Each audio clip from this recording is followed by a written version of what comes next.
चलो स्टार्ट करते हैं। अब बहुत टाइम हो गया। Bismillahirrahmanirrahim. Assalamu alaikum everyone. I am Mashal Bhatti. I am working with DSC as an expert and I wholeheartedly welcome you all to this session. I am your speaker for this session along with my partner. Ghulam Swaminman, I am, as you know, expert member and also the editorial lead in DSC Mute. अब आप लोगों में से ज़्यादातर आवाम मेहरान की ही है। हमने registrations देखी थी तो आप लोगों को पता होगा कि हम लोग आपके सीनियर हैं, हम लोग फाइनल ईयर के स्टूडेंट्स हैं और ये सेशन बेसिकली हमने अपने सारे जूनियर्स जो कि अभी फर्स्ट ईयर में है, सेकंड ईयर में है या कि थर्ड ईयर में है, उनके लिए ऑर्गेनाइज किया है। हमने अपने 4 साल गुजार लिए और हमने एक्सपीरियंस की कुछ चीज़ें जो कि हम चाहते हैं कि आगे चल के आप लोगों को एक्सपीरियंस ना करनी पड़े। हमें वो बातें बताने वाला कोई नहीं था, तो इसीलिए हम चाहते हैं कि आपको कोई ना कोई बैठ के, हमारा फ़र्ज़ है तो हम वो सारी बातें बताएं, आपको गाइड करें और फिर हमने जो चीज़ें एक्सपीरियंस की, हमने जो चीज़ें रियलाइज़ की कि काश मुझे ये अब पहले पता होता, मुझे ये बातें फर्स्ट ईयर में किसी ने बताई होंगी, वो हम आपको अभी बता रहे हैं। तो इस सेशन का बेसिकली मतलब ये है कि आप लोगों को, आप सॉफ्टवेयर में आ गए, अब कोई अपनी मर्जी से शौक से आया होगा, कोई जो है अपनी फैमिली की मर्जी से आया होगा, किसी भी तरीके से आपने सॉफ्टवेयर या कंप्यूटर साइंस की फील्ड सिलेक्ट कर ली। अब उसके आगे ऐसा नहीं है कि सॉफ्टवेयर में आप आ गए कहानी खत्म।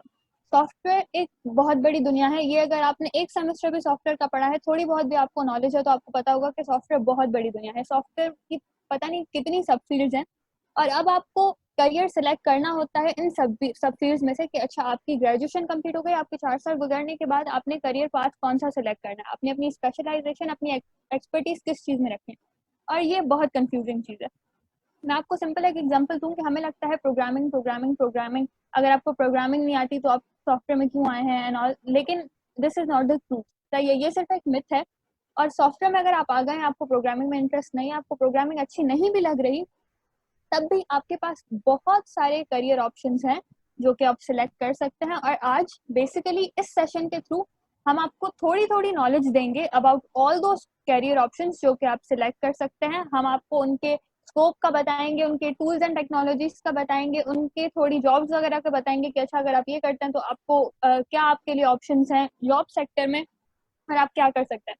फाइनल ईयर वाले बच्चे या अगर थर्ड ईयर वाले हैं तो शायद उनको कुछ चीज़ें इनमें से पता हो, लेकिन फर्स्ट ईयर और सेकंड ईयर वालों के लिए स्पेशली मैं कहना चाहती हूँ कि ये बहुत काम की चीज़ है and you should look forward to it. और at the end of this session I hope कि आप लोग जो है ना, आपका माइंड एटलीस्ट क्लियर होगा कि अच्छा, मुझे अब 4 साल इस फील्ड पे काम करना है, मुझे इस फील्ड में इंटरेस्ट आ गया, मैं अब इसके ऊपर सर्च करूंगा और जो है इसको अपनी वैसे एक्सपर्टीज मैंने पकड़ लिया, मैंने इस चीज़ पे काम करना है। अब हम आगे बढ़ते हैं अपने सेशन आउटलाइन की तरफ कि हमने कैसे डिजाइन किया है। अच्छा, सेशन आउटलाइन में जो है हमने ये अपने सेशन को 4 बेसिकली सेक्शंस में डिवाइड किया हुआ है। एक प्रोग्रामिंग फील्ड जो कि प्रोग्रामिंग फोकस्ड, उनका कोर जो वो प्रोग्रामिंग पे है, और उसके अलावा अदर फील्ड्स हैं जिनमें जिनमें ज़रूरी नहीं है कि प्रोग्रामिंग ना हो, उनमें भी प्रोग्रामिंग है, लेकिन मेजर उनका फोकस जो है वो प्रोग्रामिंग की तरफ नहीं है। उसके अलावा आर्टिफिशियल इंटेलिजेंस जो आपको पता है कि आजकल बहुत ज़्यादा चल रही है। और फोर्थ सेक्शन में हम बताएंगे कि ये सारी चीज़ें तो फील्ड्स तो हमें बता दी, लेकिन वो आप उन्हें पढ़ना कहाँ से शुरू करेंगे। तो ये हमारी प्रोग्रामिंग फील्ड्स हैं। हमने 5 मेन जो हमें लगी वो हमने डाली हुई यहाँ पर। हम इंडिविजुअली इन 5 को जो है वो आपको थोड़ा थोड़ा एक्सप्लेन करेंगे। उसके अलावा अदर फील्ड में हमने एडवांस फील्ड भी डाली हुई हैं 2-4, वो इस वजह से कि आपको आइडिया हो कि ये फील्ड एग्जिस्ट करती हैं। हालांकि आप अभी उस लेवल पे नहीं होंगे कि आपको पहले बेसिक फील्ड्स पढ़नी पड़ेंगी, उसके बाद ही आप ये पढ़ सकेंगे, लेकिन आइडिया होना चाहिए कि दुनिया में इन जो फील्ड्स पे भी काम हो रहा है। उसके अलावा आर्टिफिशियल इंटेलिजेंस की जो मेन 5 ब्रांचेज हैं वो हम उनको इंडिविजुअली जो है वो थोड़ा थोड़ा एक्सप्लेन करेंगे। अब चलते हैं सबसे पहले प्रोग्रामिंग फील्ड्स की तरफ, और मशल भट्टी टेक ओवर। अब आपके पास प्रोग्रामिंग फील्ड्स में सबसे पहले आती है ट्रेडिशनल प्रोग्रामिंग। हमने इसको सबसे पहले इसलिए भी रखा है क्योंकि ये सबसे पुरानी है, और इसलिए भी रखा है क्योंकि आप जैसे ही आते हैं सॉफ्टवेयर इंजीनियरिंग में या कंप्यूटर साइंस में, फर्स्ट सेमेस्टर में आपको एक प्रोग्रामिंग का सब्जेक्ट जरूर पढ़ाया जाता है। उसमें या तो आप सी पढ़ते हैं या C++ पढ़ते हैं। मेहरान वाले बच्चे जो कि 1-9 के हैं या 1-8 के, और हमने भी, इवन हम सब ने C++ पढ़ी है। हम उसमें क्या करते हैं, हम सिंपल प्रोग्राम्स बनाते हैं जिसमें हम प्रोग्राम को एक इनपुट देते हैं और प्रोग्राम हमें कोई आउटपुट जनरेट करके देता है। हम थोड़ी लॉजिक लिखते हैं, इनपुट देते हैं, लॉजिक पे उस पर काम होता है और आउटपुट जनरेट करके देता है। इन अ नटशेल ये है आपकी ट्रेडिशनल प्रोग्रामिंग। ट्रेडिशनल प्रोग्रामिंग अब बाकी चीज़ों पे बहुत ज़्यादा काम हो रहा है, इस पे शायद काम कम हो रहा है, लेकिन ये कभी ऑब्सोलीट नहीं हो सकती। अभी भी आप जो भी अपनी डेस्कटॉप एप्लीकेशंस देखते हैं, आप फॉर सपोज मैं माइक्रोसॉफ्ट वर्ड की एक सिंपल एग्जांपल दे दूं, मेरे पास माइक्रोसॉफ्ट वर्ड एक वर्ड प्रोसेसर है, तो वो भी मेरा ट्रेडिशनल प्रोग्रामिंग के थ्रू ही बना हुआ है। तो ये जो है इस पे काम करना ज़रूरी है, और आपको अगर बेसिक बनानी है अपनी इन प्रोग्रामिंग, तो आपको किसी ना किसी ट्रेडिशनल प्रोग्रामिंग लैंग्वेज का बेस होना ज़रूरी है। ठीक है, अब हम लैंग्वेजेस की बात करें, टेक्नोलॉजीज की बात करें, तो ट्रेडिशनल प्रोग्रामिंग में मैंने जैसे आपको बताया कि हम सब ने C++ पढ़ी हुई है फर्स्ट सेमेस्टर में। C या C++ स्टार्ट प्रोग्रामिंग सब यहीं से करते हैं। उसके बाद जावा अगर आप सॉफ्टवेयर इंजीनियरिंग में आए हैं तो आपने बहुत ज़्यादा जावा का नाम सुना होगा। हर किसी को जावा डेवलपर बनना होता है, और जावा is a big thing in software engineering. लेकिन अब मुझे नहीं लगता कि ये इतनी बड़ी चीज़ है, और बहुत सारे लोगों को जावा में इंटरेस्ट नहीं होता, इंक्लूडिंग मी। मैंने बहुत कोशिश की थी फर्स्ट ईयर में कि अच्छा जावा प्रोग्रामर बनना है, मुझे भी जावा प्रोग्रामिंग आनी चाहिए, ऑल्दो मुझे जावा बिल्कुल अच्छी नहीं लगती थी।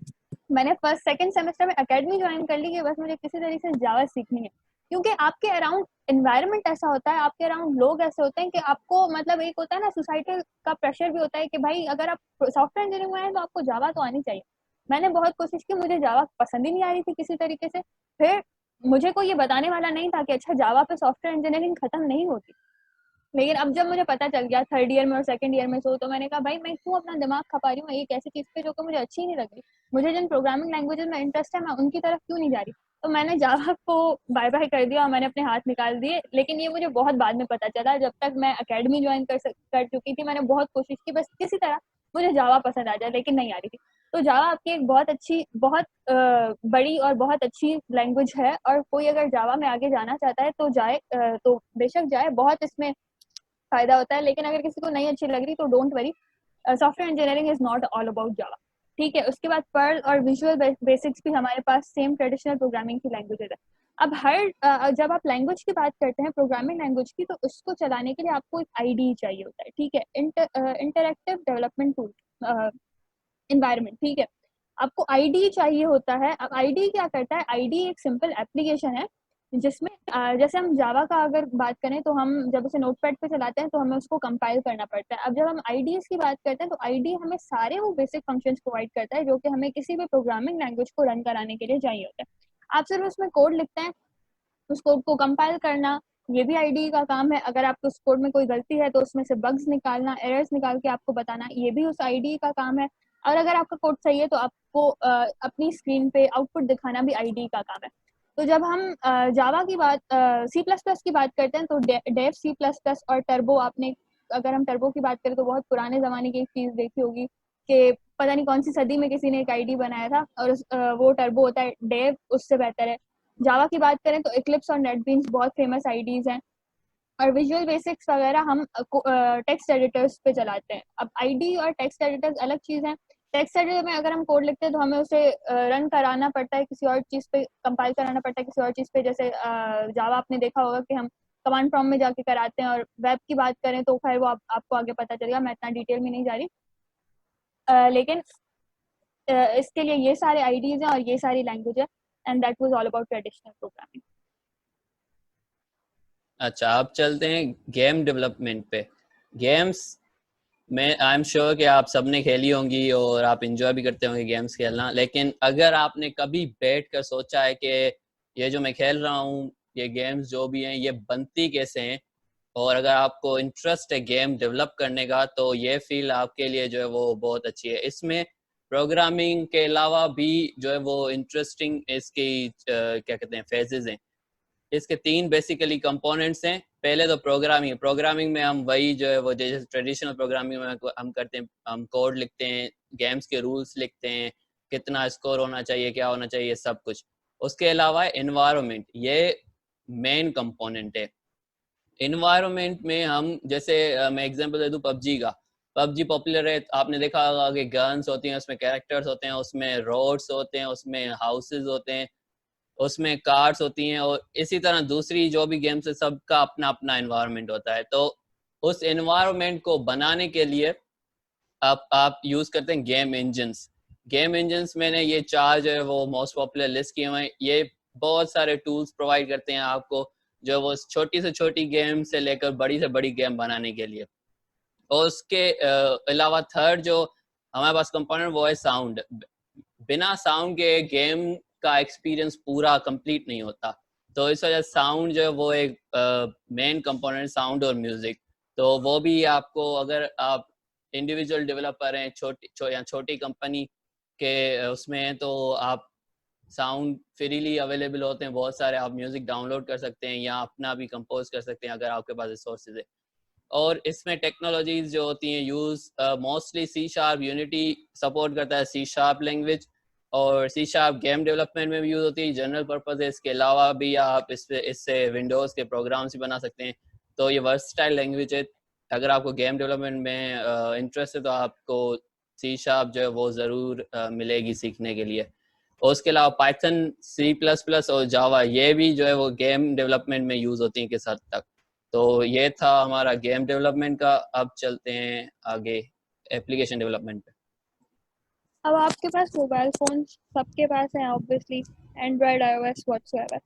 मोबाइल फ़ोन में आपके पास कितनी सारी ऐप्स हैं, ठीक है, आपके पास व्हाट्सएप, मैसेजिंग ऐप्स, गेम्स वगैरह, हज़ार किस्म की ऐप्स हमने अपने मोबाइल फ़ोन्स में डाउनलोड की हुई हैं, सही है। तो अब उन ऐप्स को बनाने के लिए भी जो है एक अलग लैंग्वेज है, एक अलग पूरा प्लेटफॉर्म है कि हम उन ऐप्स को कैसे जनरेट करते हैं, उसे हम कहते हैं एप्लीकेशन डेवलपमेंट, सही। अब उसमें मोबाइल की ऐप्स और आप जो टैबलेट्स वगैरह की सारी ऐप्स उसमें कंबाइन आ जाती हैं। अब जब हम मोबाइल्स की बात करते हैं तो हमारे पास, हम ऐप्स को दो चीज़ों में डिवाइड करते हैं। एक हमारे पास होती है नेटिव ऐप्स और एक होती है हाइब्रिड ऐप्स। अब नेटिव ऐप्स की जब मैं बात करूँ तो वो क्या होती है कि फॉर सपोज अगर मैंने एक एंड्रॉयड फ़ोन के लिए ऐप बनाई है तो वो सिर्फ एंड्रॉयड फ़ोन्स पे ही चलेगी, वो मैं आईफोन पे नहीं चला सकती। और अगर मैंने आईफोन की ऐप बनाई है तो आईफोन पे ही चलेगी, वो एंड्रॉयड में नहीं चल सकती। लेकिन हाइब्रिड में ऐसा नहीं है। हाइब्रिड में अगर मैंने एक ऐप बनाई है तो वो मेरी हर प्लेटफॉर्म पे चल सकती है, एंड्रॉयड है, आईफोन है, सब पे चल सकती है। तो आजकल पहले ज़्यादातर नेटिव ऐप्स पे काम होता था, अब भी हो रहा है, बहुत हद तक हो रहा है, लेकिन आजकल अगर देखा जाए तो हाइब्रिड पे लोग ज़्यादा काम करते हैं, क्योंकि एक तो ये नई चीज़ है और हर कोई टाइम बचाना चाहता है कि भाई हम एक ऐप बनाएं जो कि सब पे चले जाए। हम जैसे कोई भी डेवलपर है वो अगर अपनी प्ले स्टोर पे ऐप रखना चाहता है तो उसे प्ले स्टोर के लिए अलग ऐप बनानी पड़ेगी, उसे जो है एप्पल स्टोर के लिए अलग ऐप बनानी पड़ेगी। तो ये अच्छा है ना कि आप एक ऐप बनाएं और आप दोनों पे वही सेम रख दें, आपकी दोनों डिवाइसेस में चलेगी। अब अगर टेक्नोलॉजीज की बात करें तो नेटिव में जावा और कोटलिन बहुत फेमस लैंग्वेज है, एंड लैंग्वेजेस एंड्रॉयड के लिए। और जो है इसके लिए आईडी यूज होता है एंड्रॉयड स्टूडियो। एंड्रॉयड स्टूडियो अगर किसी ने भी यूज़ किया है तो उसे पता होगा कि बहुत बड़ा सर का दर्द है, लेकिन फिर भी आपके पास और कोई ऑप्शन नहीं है जावा कोटलिन बनाने के लिए, कि ऐप्स बनाने के लिए, तो इसीलिए आप एंड्रॉयड स्टूडियो ही चलाते हैं। लेकिन आई विश कि कभी मतलब मेरी ज़िंदगी में कोई अच्छा एंड्रॉयड के लिए प्लेटफॉर्म आईडी कोई इंसान बना दे तो बहुत बेहतर होगा सबके लिए। उसके बाद iOS की अगर हम बात करें तो Swift is a very famous programming language जिसपे कि iOS की एप्लीकेशंस बनती हैं, और उसके लिए आपके पास आईडी है एक्सकोड। अब जब हम हाइब्रिड की बात करते हैं तो हाइब्रिड में जावास्क्रिप्ट एक ऐसी लैंग्वेज है जो कि आपको हर जगह मिलेगी। आप आगे देखेंगे कि आजकल की दुनिया में जावास्क्रिप्ट पे बहुत बहुत बहुत ज़्यादा काम हो रहा है। तो जावास्क्रिप्ट का एक फ्रेमवर्क होता है रिएक्ट नेटिव, जिस पे हम आजकल हाइब्रिड ऐप्स बनाते हैं, और बहुत सारे जो डेवलपर्स हैं वो हर चीज़ को छोड़ के रिएक्ट नेटिव की तरफ आ रहे हैं, क्योंकि इसमें आगे स्कोप बहुत ज़्यादा है और आजकल इस पे बहुत ज़्यादा काम हो रहा है। उसके बाद डार्ट एक रिलेटिवली नई लैंग्वेज है, बाकी सारी थोड़ी पुरानी है। उसका एक फ्रेमवर्क है फ्लटर। हम कुछ टाइम में शायद फ्लटर पे एक और वर्कशॉप भी कराने वाले हैं, तो फ्लटर पे भी आजकल बहुत काम हो रहा है, अगेन हाइब्रिड ऐप्स की वजह से। और एक और फ्रेमवर्क है आयोनिक। तो ये सारे फ्रेमवर्क्स हैं जो कि यूज़ हो रहे हैं हाइब्रिड ऐप्स बनाने के लिए। और हाइब्रिड का ज़माना चल रहा है, तो अगर आप में से कोई हाइब्रिड का करियर सिलेक्ट करना चाह रहा है तो बहुत बेस्ट है उनके लिए। That was all about application development. आगे हाँ, वेब डेवलपमेंट। वेब शायद सबसे पहले, एटलीस्ट मेरा तो ये एक्सपीरियंस था कि बिफोर ये एप्स जो भी हम आज यूज़ करते हैं सारी इंटरनेट कनेक्टेड हैं, इन सबसे पहले मैंने वेबसाइट विजिट की थी थ्रू इंटरनेट। तो आपने डेफिनेटली मेजॉरिटी का यही पहला एक्सपीरियंस होगा कि इंटरनेट यूज़ करने का, कि आपने कोई ना कोई वेबसाइट लिखी होगी www.जो भी है .com। तो वेबसाइट डेवलपमेंट जो है वो बहुत पुरानी फील्ड है, इतनी पुरानी कि ये जो मैंने 3 स्टेज लिखे हैं ना, ये इसकी डेवलपमेंट है, इसकी डिफरेंट जो है वो क्या कहते हैं एवोल्यूशन है। सबसे पहले आते हैं वेबसाइट डेवलपमेंट पे। वेबसाइट डेवलपमेंट, वेबसाइट होती है एक ऐसी चीज जो स्टैटिक हो और इतनी ज्यादा जो इंटरेक्टिव ना हो। जैसे कि हम विकिपीडिया पे जाते हैं और विकिपीडिया पे हम इंफॉर्मेशन लेते हैं और हम एग्जिट कर देते हैं, उस पर हम बैठकर कुछ गेम्स नहीं खेलते हैं, उस पर हम बैठकर कोई हैवी टास्क परफॉर्म नहीं करते। तो आजकल भी वेबसाइट डेवलपमेंट चल रही है और यूजफुल है, लेकिन आजकल क्या है कि लोगों को ज्यादा से ज्यादा फीचर्स चाहिए, लोग यूज टू हो गए डिफरेंट एप्स यूज करके हो ये वो। तो वेब एप्लीकेशन डेवलपमेंट जो है वो वेबसाइट डेवलपमेंट से ज्यादा पॉपुलर आजकल चल रही है। और इसमें क्या होता है, वेब एप्लीकेशन और वेबसाइट में बेसिकली डिफरेंस ये है कि वेब एप्लीकेशन आपकी ज्यादा डायनेमिक होती है, ज्यादा इंटरेक्टिव होती है और इसमें ज्यादा फीचर्स होते हैं। जैसे गूगल डॉक्यूमेंट्स है और गूगल स्लाइड्स है। गूगल डॉक्स और गूगल स्लाइड्स, ये जो अभी प्रेजेंटेशन चल रही है ये गूगल स्लाइड्स पे चल रही है। पहले आप देख सकते हैं कि एक नेटिव ऐप है जैसे पावर पॉइंट, और उस गूगल स्लाइड्स में तकरीबन वही फीचर्स हैं जो कि हमें पावर पॉइंट प्रोवाइड करता है। तो आप देख सकते हैं कि वेब एप्लीकेशन कितनी जो वो पावरफुल चीज आजकल बन गई है। और इसके अलावा थर्ड जो कैटेगरी है ये न्यू है, रिलेटिवली न्यू है बाकी दोनों के, और ये अभी आजकल इस पे बहुत ज्यादा जो है वो क्या कहते हैं रुझान है, इसका ट्रेंड चल रहा है, वो है progressive web apps.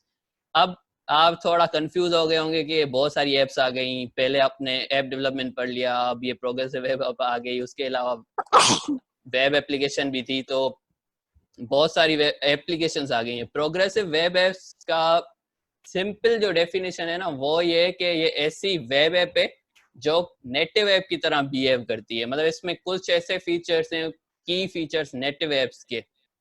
Native app आपने पहले पढ़ लिया, जैसे हम एंड्रॉयड में डाउनलोड और इंस्टॉल करते हैं और चलाते हैं, जैसे हमने फेसबुक इंस्टॉल करके चलाया है या ट्विटर इंस्टॉल करके चलाया है, ये उसे कहते हैं नेटिव ऐप।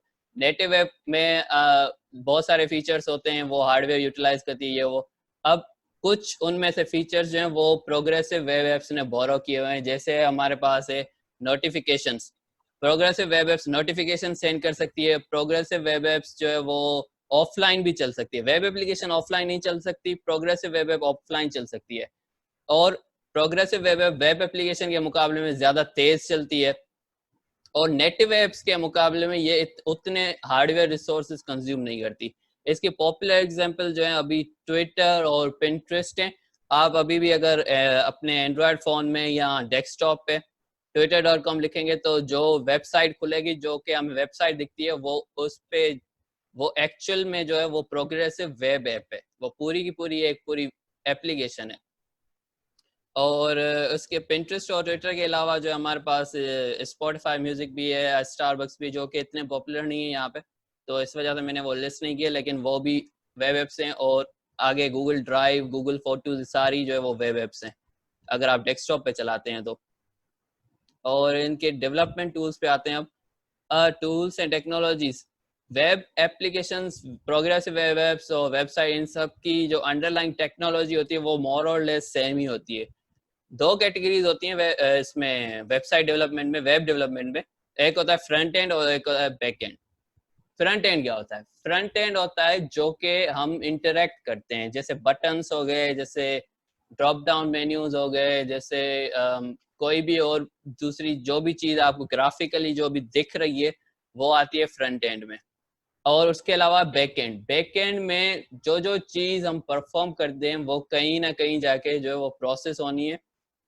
तो वो जो सर्वर्स जिस पे प्रोसेस होती है उनकी जो लैंग्वेज होती है वो हमने ये सारी लिस्ट की हुई है। तो बैकएंड जो भी प्रोसेस होता है वो बैकएंड हम कहते हैं, मतलब जो भी फंक्शनलिटी परफॉर्म करने के लिए जितने भी लाइंस ऑफ इंस्ट्रक्शन हमें एग्जीक्यूट करने पड़ते हैं वो सारा बैकएंड में आता है। फ्रंट एंड की टेक्नोलॉजी आपने सुनी होगी most probably, HTML, CSS, JavaScript, ये सारी फ्रंट एंड में आती हैं। HTML, CSS जो वो डिजाइनिंग और ये इनमें ज्यादा स्ट्रक्चर वेबसाइट का या वेब ऐप का उसके लिए ज्यादा यूज होती है। जावास्क्रिप्ट इंटरेक्टिविटी बढ़ाने के लिए यूज होती है। उसके अलावा हमारे पास पॉपुलर फ्रेमवर्क्स हैं, बूटस्ट्रैप वगैरह, ये आप आगे जाके पढ़ लेंगे। PHP, पाइथन, रूबी और डॉट, ये चार पॉपुलर लैंग्वेजेस हैं। बैकएंड के लिए आप कोई भी यूज कर सकते हैं। इनमें से कोई भी वेब ऐप बनाने के लिए। और टूल्स हमारे पास कोई भी टेक्स्ट एडिटर ले लें, हमने यहाँ पे 4 जो मेंशन किए हैं ये पॉपुलर भी हैं और ये बहुत सारे जो है वो फीचर्स प्रोवाइड करते हैं जो कि आम हमारा जो नोटपैड बिल्ट इन है वो नहीं करता। तो ये था हमारा वेब डेवलपमेंट। नेक्स्ट। अब हमने बात कर दी सारी एप्स बनाने की, अब थोड़ा डेटा की तरफ चलते हैं और आगे आपको डेटा बहुत ज़्यादा मिलेगा क्योंकि आजकल की दुनिया में काम ही सिर्फ डेटा पे हो रहा है। अब हम हमारी एप्स में हम कहीं ना कहीं से कोई डेटा यूज़ करते हैं, हमारी एप्स कुछ ना कुछ डेटा जनरेट कर रही होती है, कोई आउटपुट ऐसा कुछ। तो हमने उस डेटा को स्टोर करने के लिए एक अलग जगह बनाई हुई है जिन्हें हम डेटाबेसेस कहते हैं प्रोग्रामिंग और सॉफ्टवेयर इंजीनियरिंग की लैंग्वेज में। ठीक है, अब हमने इस जगह को अलग क्यों बनाया हुआ है, मतलब इसकी सारी एप्लीकेशन सारी टेक्नोलॉजीज हमने अलग क्यों रखी हुई है। हम अपनी एप्लीकेशंस में भी बना सकते थे, हम अपनी एप्लीकेशंस के साथ भी ऐसा कुछ कर सकते थे, लेकिन हम डेटाबेसेस को एक्सटर्नल इसलिए रखते हैं क्योंकि हम एक डेटा को बहुत बार यूज करना चाहते हैं, शायद हम डेटा को अलग से स्टोर करना चाहते हैं, डेटा को मल्टीपल जगहों पे एक ऐप से निकला हुआ डेटा मैं दूसरी ऐप में यूज करना चाहती हूँ, इसीलिए हमारे डेटाबेसेस अलग होते हैं। अब जब डेटाबेसेस की बात करते हैं तो हमारे पास दो किस्म की अगेन यहाँ पे ब्रॉड कैटेगरीज आती हैं। ठीक है, एक होते हैं RDBMS relational database management systems और एक होता है NoSQL। अब इनका सिंपल एग्जांपल ये है कि स्ट्रक्चर्ड और अनस्ट्रक्चर्ड डेटा। RDBMS में आपके पास सिंपल टेबल्स होती हैं, रोज होती हैं, कॉलम्स होती हैं और कुछ नहीं। सही है, आप उन्हीं को मैनिपुलेट करते हैं, आप उन्हीं में डेटा स्टोर करते हैं और आप उन्हीं से डेटा निकालते हैं। लेकिन अब हमने देखा है कि हमारा मोस्टली डेटा टेबल्स की फॉर्म में नहीं होता, बल्कि दुनिया में 90% से भी ज्यादा डेटा है वो अनस्ट्रक्चर्ड है, वो टेबल्स की फॉर्म में नहीं होता। तो इसीलिए फिर हमारे पास कुछ टाइम पहले ही NoSQL जो है टेक्नोलॉजी इस्तेमाल होना शुरू हुई है। ये क्या होते हैं, ये अनस्ट्रक्चर्ड डेटा पे काम होते हैं। अब वो अनस्ट्रक्चर्ड डेटा किसी भी तरीके का हो सकता है, की इंडेक्सेस ग्राफ्स वगैरह सब कुछ NoSQL में आगे बहुत सारी कैटेगरीज है, लेकिन बस टेबल्स नहीं होती, वो डेटा स्ट्रक्चर्ड नहीं होता टेबल्स की फॉर्म में, रोज एंड कॉलम्स की फॉर्म में।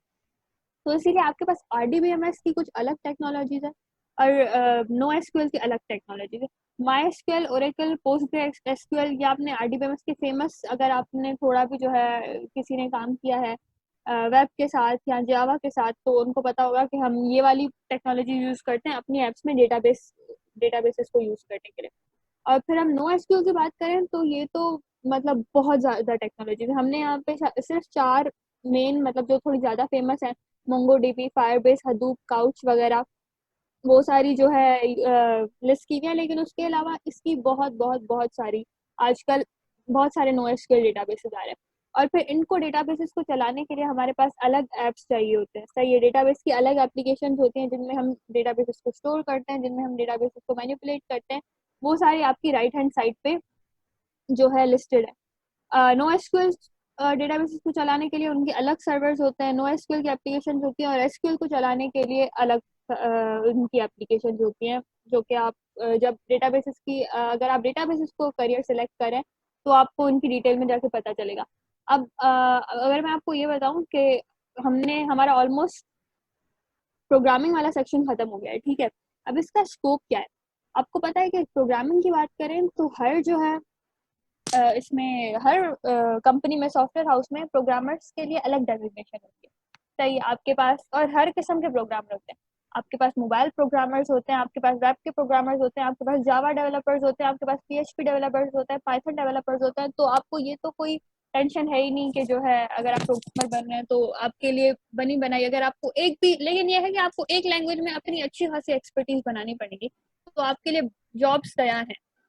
सही है, डेटाबेसेस की बात करें तो आपके पास हर जगह जिस जो भी सॉफ्टवेयर हाउसेस हैं वहाँ पे डेटाबेस एडमिनिस्ट्रेटर्स भी होते हैं, डेटाबेस मैनेजर्स भी होते हैं, डेटाबेस डिजाइनर्स भी होते हैं। हर किस्म की डेटाबेसेस की जॉब है क्योंकि डेटा के बिना हमारा कोई काम नहीं था। इसके बाद यहाँ पे हमारी जो है प्रोग्रामिंग की टेक्नोलॉजीज खत्म हो गई। अब हम आगे चलते हैं जो कि हमने अदर फील्ड्स रखी है।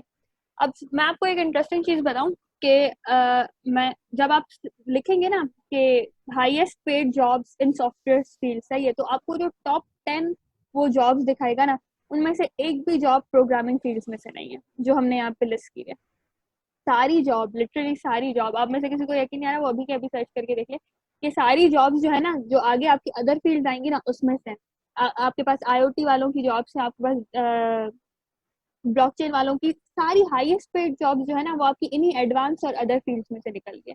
तो अब आप सोच सकते हैं कि programming is a part of जो है सॉफ्टवेयर इंजीनियरिंग, लेकिन उसके अलावा भी बहुत कुछ है सॉफ्टवेयर इंजीनियरिंग में। अगर आपको किसी ने भी ये बोला आपको प्रोग्रामिंग अच्छी नहीं लगती और आप सॉफ्टवेयर इंजीनियरिंग में आ गए और आपको लोगों ने ये बोला है कि भाई अगर तुम्हें प्रोग्रामिंग नहीं आती तो तुम सॉफ्टवेयर इंजीनियरिंग में आके क्या करते हो, तो अब ये सीन ही है। अब जो है ना सॉफ्टवेयर इंजीनियरिंग में, बल्कि आपने देखा होगा ऊपर पहली साइड में कि अगर हमने 5 जो है प्रोग्रामिंग की फील्ड्स डिफाइन लिस्ट की हुई हैं, तो उससे ज्यादा हमने अदर फील्ड लिस्ट की हुई हैं, क्योंकि सॉफ्टवेयर इंजीनियरिंग में बहुत सारी दुनिया है जो कि बिना प्रोग्रामिंग के भी होती है। इन फील्ड्स में भी आपको थोड़ी बहुत प्रोग्रामिंग मिलेगी, लेकिन ये कोर प्रोग्रामिंग पे डिपेंड नहीं करती, इसमें बहुत सारी और भी चीजें।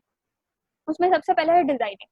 अब डिजाइनिंग आपने देखा होगा दुनिया में कि हम हमारे आसपास है ही बहुत सारी डिजाइनिंग है, सही है। आपने देखा होगा कि आर्किटेक्ट्स घरों को डिजाइन करते हैं, फैशन डिजाइनर्स कपड़ों वगैरह को डिजाइन करते हैं। लेकिन जब हम सॉफ्टवेयर के टर्म्स में डिजाइनिंग की बात करते हैं, तो यहाँ पे हम मोस्टली 2 चीजें डिजाइन करते हैं। एक होता है ग्राफिक डिजाइनर्स, जो कि ग्राफिक्स डिजाइन करते हैं पिक्चर्स वगैरह के साथ। अब मैं अगर ग्राफिक डिजाइनिंग का आपको एग्जांपल दूं, तो जो है हमारा जो पोस्टर इस सेशन के लिए लगा होगा वो भी हमारा ग्राफिक डिजाइनिंग का काम है। ये जो पिक्चर यहाँ पे लगी हुई है ये भी हमारा ग्राफिक डिजाइनिंग का काम है। और जो लोगोज वगैरह डीएससी के हर चीज वो ग्राफिक डिजाइनर्स ही बनाते हैं।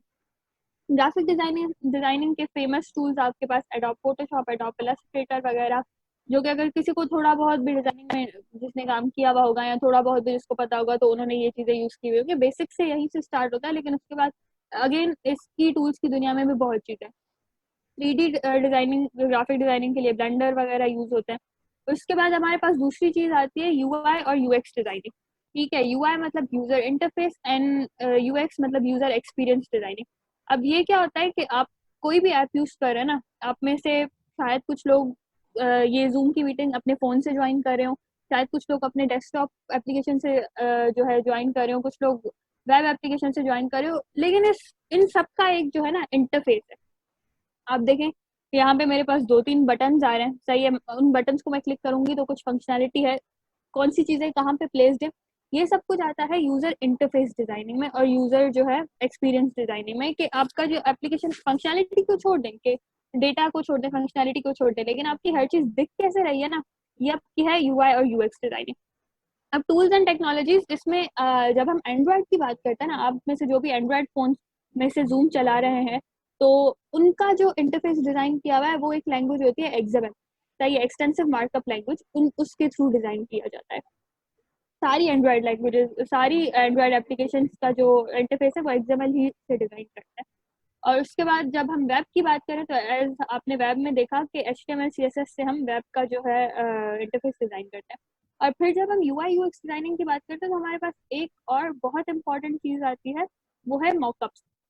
अब यहाँ पे 2 और आपके पास टूल्स हैं, बाल्समिक मॉकअप्स और proto.io। अब ये क्या होता है, मॉकअप्स आप ऐसा समझ लें कि आपके पास आपकी ऐसी एप्लीकेशन है जो कि काम नहीं करेगी, लेकिन उसमें आपको ये सारा दिखेगा कि आपकी एप्लीकेशन का लुक एंड फील कैसा होगा, कौन सी चीज कहाँ पे प्लेस्ड होगी, और बटन्स कहाँ होंगे, पिक्चर्स कहाँ होंगे, लोगोस कहाँ होंगे, हर चीज। तो जब आप अगर डिजाइनिंग का काम कर रहे हैं ना, तो आपके पास मॉकअप्स बहुत यूज होते हैं, क्योंकि आपको शायद कभी जो है क्लाइंट को दिखाना पड़ता है, कभी आपके कि हम ऐसा प्रोजेक्ट बनाने वाले, एक्सेप्ट होने के लिए ये डिजाइन सही है या नहीं है। तो आपको, या आप जो भी सॉफ्टवेयर बनाते हैं तो सबसे पहले आपको उसका मॉकअप बनाना पड़ता है कि अच्छा मुझे इसको दिखाना कैसा है, इसका लुक एंड फील कैसे देना है। तो अगेन मॉकअप्स पे भी बहुत काम हो रहा है, और ये बहुत काम आते हैं जब आप आगे इंडस्ट्री वगैरह की बात करें। उसके अलावा बस डिजाइनिंग के लिए इतना ही। Next, let's go. अच्छा, तो बहुत सारी इंफॉर्मेशन हमने आपको बता दी है, तो आई होप कि थोड़ी हजम हो रही होगी। नेटवर्किंग पे चलते हैं, नेटवर्किंग की बात करते हैं। अच्छा, सिंपल डेफिनेशन इसकी ये है कि 2-4 डिवाइसेस आप लें, 2-4 भी नहीं, सिर्फ 2 डिवाइसेस आप लें और उन्हें किसी भी मीडियम के थ्रू, वायर्ड हो या वायरलेस मीडियम हो, उससे आप कनेक्ट कर दें, तो ये आपका बन गया नेटवर्क। इसकी सिंपल डेफिनेशन ये है। अब इसमें इसके यूजेस इतने ज़्यादा हैं कि ये जो अभी कॉल चल रही है, रिमोट मीटिंग या कोरोना का जो सीन हो रहा है, इसमें सब की ऑनलाइन क्लासेस, ऑनलाइन मीटिंग्स हो रही हैं, ये सब पॉसिबल है किसकी वजह से? नेटवर्किंग की वजह से। अगर नेटवर्किंग नहीं होती तो कुछ कुछ भी पॉसिबल नहीं होता। ईमेल्स हम जो सेंड करते हैं, इंटरनेट हम यूज़ करते हैं, ये सारी चीज़ें। अब इनमें एक मेन जो टर्म आप सुनेंगे वो है प्रोटोकॉल। प्रोटोकॉल क्या होता है, मतलब मैं अगर किसी अंग्रेज के पास जाता हूँ, उसको सिंधी या उर्दू नहीं आती, तो मुझे उसकी इंग्लिश में बात करनी पड़ेगी, ठीक है ना। और इसी तरह अगर मैं किसी और यूरोपियन कंट्री में जाता हूँ तो उनकी अपनी लैंग्वेज होगी, तो मुझे नहीं आती तो मैं कम्युनिकेट नहीं कर सकता। डिवाइसेस का भी यही होता है सिस्टम। डिवाइसेस में डिफरेंट ऑपरेटिंग सिस्टम्स होते हैं, डिफरेंट जो है वो उनका शेप एंड फॉर्म्स होती हैं, तो उनको आपस में एक मीडियम से जो वो कनेक्ट करके और डेटा शेयर करना मुश्किल होता है। तो इस वजह से हुआ ये कि हमारे पास ये ना हो कि iOS जो चलाते हैं उनकी डिफरेंट इंटरनेट हो, एंड्रॉयड जो चलाते हैं उनकी डिफरेंट इंटरनेट हो, दोनों आपस में कॉल्स ना कर सकें। तो ये चीज अवॉइड करने के लिए हमारे पास जो इंट्रोड्यूस करा गया प्रोटोकॉल्स। प्रोटोकॉल्स एक कॉमन सेट ऑफ रूल्स हैं जो कि सारी डिवाइसेस फॉलो करती हैं, ताकि वो एक नेटवर्क का पार्ट बन सकें और एक दूसरे से कम्युनिकेट कर सकें। और नेटवर्किंग में मतलब जॉब्स का जो स्कोप है वो बहुत ही ज़्यादा है। टेली कम्युनिकेशन कंपनीज जो है हमारे पास उनमें, और नेटवर्क इंजीनियर्स हैं, नेटवर्क डिज़ाइनर्स हैं, और अभी जो हमारे पास आ रही है 5G टेक्नोलॉजी, वो सब जो वो इस नेटवर्किंग के ही अंडर में आता है। आप 5G का आपने बहुत सुना होगा, और उससे कोरोना नहीं होता, ये फेक न्यूज़ है, लेकिन वो इतनी उसकी बैंडविड्थ ज़्यादा है कि वो अभी रेवोल्यूशनाइज करने वाली है पूरी दुनिया को। तो ये था सिर्फ और सिर्फ जो है वो सरफेस इंट्रोडक्शन। इसकी जो है वो बहुत डीप एक्सप्लेनेशन है जो कि हमारे सेशन के स्कोप के बाहर है। तो अब हम नेक्स्ट फील्ड पर चलते हैं। अच्छा, अगर आप लोगों को नेटवर्किंग इतनी समझ नहीं आई, आपको लगा कि ये थोड़ी कुछ ज़्यादा ही टिपिकल चीज़ है, तो ट्रस्ट मी, आप लोग बिल्कुल सही है, क्योंकि जब हमने नेटवर्किंग पढ़ी थी तो हमें भी बहुत हद तक नेटवर्किंग समझ नहीं आती थी। It's literally a very tough, लेकिन बहुत ज़्यादा इंटरेस्टिंग और बहुत ज़्यादा जो है काम की फील्ड भी है। तो आप लोग अगर नेटवर्किंग की डीप में जाना चाहते हैं तो देख लें, है बहुत अच्छी लेकिन मुश्किल बहुत है। उसके बाद अब जो है सॉफ्टवेयर आपको हर किस्म के ऑप्शंस देता है। आप हमारे कुछ ऐसे भी लोग होंगे जो कि जिनका बीबीए करने का दिल होता है, जिनका मार्केटिंग मैनेजमेंट में जाने का दिल होता है, लेकिन फिर वो सॉफ्टवेयर में आ जाते हैं किसी भी तरीके से। हमारे अपने दोस्त हैं जो कि बीबीए में जाना चाहते थे लेकिन वो सॉफ्टवेयर में फंस गए। तो भाई ऐसा नहीं है कि सॉफ्टवेयर उन बच्चों को अलग छोड़ देगी, सॉफ्टवेयर आपको हर किस्म के ऑप्शन प्रोवाइड करेगी कि भाई अगर तुम्हारा बीबीए वाला दिल था ना, तो मैं तुम्हें सॉफ्टवेयर में रह के बीबीए वाला काम कराऊंगा। अब जब मैं उसकी बात करूँ तो हमारे पास एक फील्ड है सॉफ्टवेयर प्रोजेक्ट मैनेजमेंट। ठीक है, नाम आपको बता रहा है कि आपको सॉफ्टवेयर के प्रोजेक्ट्स को मैनेज करना होता है। बहुत ही सिंपल लग रहा है भाई कि सॉफ्टवेयर के प्रोजेक्ट्स को प्लान करना होता है, लीड करना होता है एंड ऑल, लेकिन ये इतना सिंपल नहीं है। हर कंपनी में जो है ना, टीम्स होती हैं। टीम्स में आपके पास हर प्रोजेक्ट पे काम करने के लिए आपके पास टीम्स होती हैं। टीम्स में आपके पास डिजाइनर्स होते हैं, आपके पास 2-3 प्रोग्रामर होंगे, जितनी भी प्रोग्रामर्स की जरूरत होगी उन सबका एक हेड होगा जो कि होगा प्रोजेक्ट मैनेजर। ठीक है, जो इस प्रोजेक्ट को लीड कर रहा होगा, जो कि उस प्रोजेक्ट को मैनेज कर रहा होगा। लेकिन उसका काम सिर्फ इतना नहीं होता कि उसे हर बंदे को जाके बताना हो कि भाई अच्छा तुम ये करो, तुम ये करो। उसे ये काम भी करना होता है, लेकिन उसके अलावा उसके पास बहुत और काम होते हैं। उसे बहुत सारी ग्राफिकल चीज़ों के साथ डील करना पड़ता है। फॉर सपोज उसको अपने प्रोजेक्ट के जो है टाइमलाइंस बनाने पड़ते हैं, बहुत सारे चार्ट्स बनाने पड़ते हैं कस्टमर्स को देने के लिए, और जो है सारा कुछ टाइम पे आपका प्रोजेक्ट बन रहा है या नहीं बन रहा है, रिसोर्सेज आपकी पूरी यूज हो रही हैं, कितने पैसे लग रहे हैं, हर चीज़ ये सारा प्रोजेक्ट मैनेजर का काम होता है। ठीक है, अब उसके लिए हमारे पास कुछ टूल्स हैं जो कि आपको ये सारी चीज़ें बनाने में और इन सारी चीज़ों को हैंडल करने में हेल्प करते हैं। Microsoft project and star UML वगैरह आपको वो सारे ग्राफिकल चार्ट्स वगैरह की सही से बनाने में हेल्प करती है। तो अगर आपको आगे सॉफ्टवेयर प्रोजेक्ट मैनेजमेंट में जाना है, इसमें मास्टर्स होती है और उसके बाद आपको जो है मास्टर्स के लिए भी एक अलग फील्ड है, और उसके बाद जो है सॉफ्टवेयर प्रोजेक्ट मैनेजर की आपकी अच्छी खासी नौकरी लगती है और आप सारे प्रोग्रामर्स से ज़्यादा ग्रेड पे होते हैं क्योंकि आप उन्हें लीड कर रहे होते हैं। और फिर जॉब्स भी मैंने आपको यहाँ पे डिफाइन की हुई है। तो अगर किसी का दिल है कि वो भाई उसे प्रोग्रामिंग नहीं करनी लेकिन उसे मैनेजमेंट अच्छी आती है और वो आगे उसको परसू करना चाहता है, तो you can always go for software project management. अच्छा, सॉफ्टवेयर क्वालिटी एश्योरेंस, इसकी सेपरेट फील्ड है। वो क्यों है? इमेजिन करें कि आपने किसी वेबसाइट पे बिल पे किया हो, या कोई भी आपने कोई ऐसा सिस्टम यूज किया हो, और एरर की वजह से आपके पैसे कट गए हों और बिल पे भी नहीं हुआ। ये मेरे साथ हुआ है कुछ दिन पहले।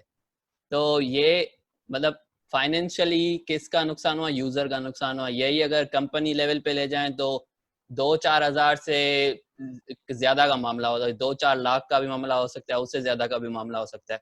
और दूसरी भी बहुत सारी जो है वो क्वालिटी, आप मतलब जो भी ऐप यूज करते हैं आप चाहते हैं कि उसकी क्वालिटी अच्छी हो, बार बार क्रैश ना हो, बार बार एरर ना दे, जो फंक्शनैलिटी उसे परफॉर्म करनी चाहिए वो करे। तो इसलिए जो कंपनीज हैं उनमें सॉफ्टवेयर क्वालिटी एश्योरेंस की सेपरेट टीम होती है जो कि डिफरेंट किस्म के टेस्टिंग फ्रेमवर्क्स और क्वालिटी एश्योरेंस फ्रेमवर्क्स और टूल्स यूज करके क्वालिटी एश्योर करती है ईच स्टेज, हर स्टेज पे। मतलब कि अगर एक आप SDLC पढ़ेंगे, सॉफ्टवेयर डेवलपमेंट लाइफ साइकिल, उसमें मतलब ये होता है कि डिफरेंट स्टेप्स होते हैं सॉफ्टवेयर डेवलप करने के। तो उनमें हर स्टेज पे मतलब रिक्वायरमेंट गैदरिंग का फॉर एग्जांपल अगर एक स्टेप पे, तो उसको फिर ये क्वालिटी एश्योरेंस टीम एश्योर करेगी कि रिक्वायरमेंट्स 100% सही से जो है वो हमने गैदर की हैं। डेवलपमेंट का फेज है, डिजाइनिंग का फेज है, या जो भी डिप्लॉयमेंट का फेज है, सब फेजेस में क्वालिटी एश्योरेंस टीम जो है वो चेक करती है कि ये फेज पूरी तरह उस तरह से हुआ है कि जिस तरह होना चाहिए कि नहीं, या नहीं हुआ। क्वालिटी एट्रीब्यूट्स है, कुछ सॉफ्टवेयर के क्वालिटी एट्रीब्यूट्स मैंने मेंशन किए हुए हैं जिन पे जो है ये सॉफ्टवेयर एंड प्रोडक्ट चेक किया जाता है। फंक्शनैलिटी, जो फंक्शनैलिटी होनी चाहिए क्लाइंट ने बोली है या यूजर्स को जो हम देना चाहते हैं कि वो वैसी परफॉर्म कर रही है, वैसी है कि नहीं है। रिलायबिलिटी, एरर अगर आ रहा है, यूजर कोई उल्टी सीधी हरकत कर रहा है, जैसे किसी ने फॉर्म फील्ड हो गया उसमें गलत नंबर की जगह उसने ईमेल एड्रेस डाल दिया कुछ, तो वो हैंडल कैसे करेगा? ऐसे एरर्स या बड़े बड़े जो भी एरर्स होते हैं वो कैसे हैंडल करेगा? यूजेबिलिटी, कितना इजी टू यूज है। यूजेबिलिटी एक ऐसी पॉइंट है जो कि आपके पूरे प्रोडक्ट को मेक और ब्रेक कर सकती है। आपको भले कितनी भी अच्छी फंक्शनैलिटी होगी, usability easy to use, user को समझ नहीं आएगी वो चीज, तो उसके किसी काम की नहीं है, वो उसी वक्त अनइंस्टॉल कर लेगा। एफिशिएंसी, हर बंदे के पास जो वो बड़े बड़े फोन या महंगे महंगे लैपटॉप्स नहीं होते, तो आपकी जो ऐप है वो एफिशिएंट होनी चाहिए लाइन ऑफ कोड्स के सेंस में भी, और हार्डवेयर रिसोर्सेज भी कम ले, रैम वगैरह स्टोरेज वगैरह भी कम ले, और परफॉर्मेंस उसकी फुली ऑप्टिमाइज होनी चाहिए। ये एफिशिएंसी में आता है। उसके अलावा मेंटेनेबिलिटी, इजी टू अपडेट हो, हम उसमें नए फीचर इजीली ऐड कर सकें। ऐसा ना हो कि हमें बार बार कोड लिखना पड़े, एक नया फीचर आ गया अब वो हमें जो है फिर से पूरी ऐप रीराइट करनी पड़े सिर्फ वो फीचर ऐड करने के लिए। तो मेंटेनेबिलिटी भी उसकी इजी होनी चाहिए। ये सारी जो चीजें हैं वो सॉफ्टवेयर क्वालिटी एश्योरेंस की टीम देखती है, और ये सेपरेट टीम होती है डेवलपमेंट टीम से। अच्छा, उसके बाद अगेन एक आपके पास BBA वालों के लिए फील्ड आ गई। ठीक है, अगर किसी को अब मार्केटिंग में इंटरेस्ट है तो भाई software has a field called digital marketing. और फिर डिजिटल मार्केटिंग में आपके पास अगर हम उसको ज़्यादा एक्सप्लेन करें तो SEO इज अ, समझे, पिलर है डिजिटल मार्केटिंग का। कैसे पूरी डिजिटल मार्केटिंग को अपने कंधों पर उठाया हुआ है, और दुनिया में आजकल हर जगह पे आपको SEO नजर आएगा। अब मैं आपको SEO अगर सिंपल बताऊं तो सर्च इंजन ऑप्टिमाइजेशन। हमारे पास सर्च इंजन क्या होती है कि आपने गूगल खोला, आपने गूगल पे कुछ लिखा, गूगल पे कुछ सर्च किया, ठीक है, आपको गूगल ने रिजल्ट्स दिखाए।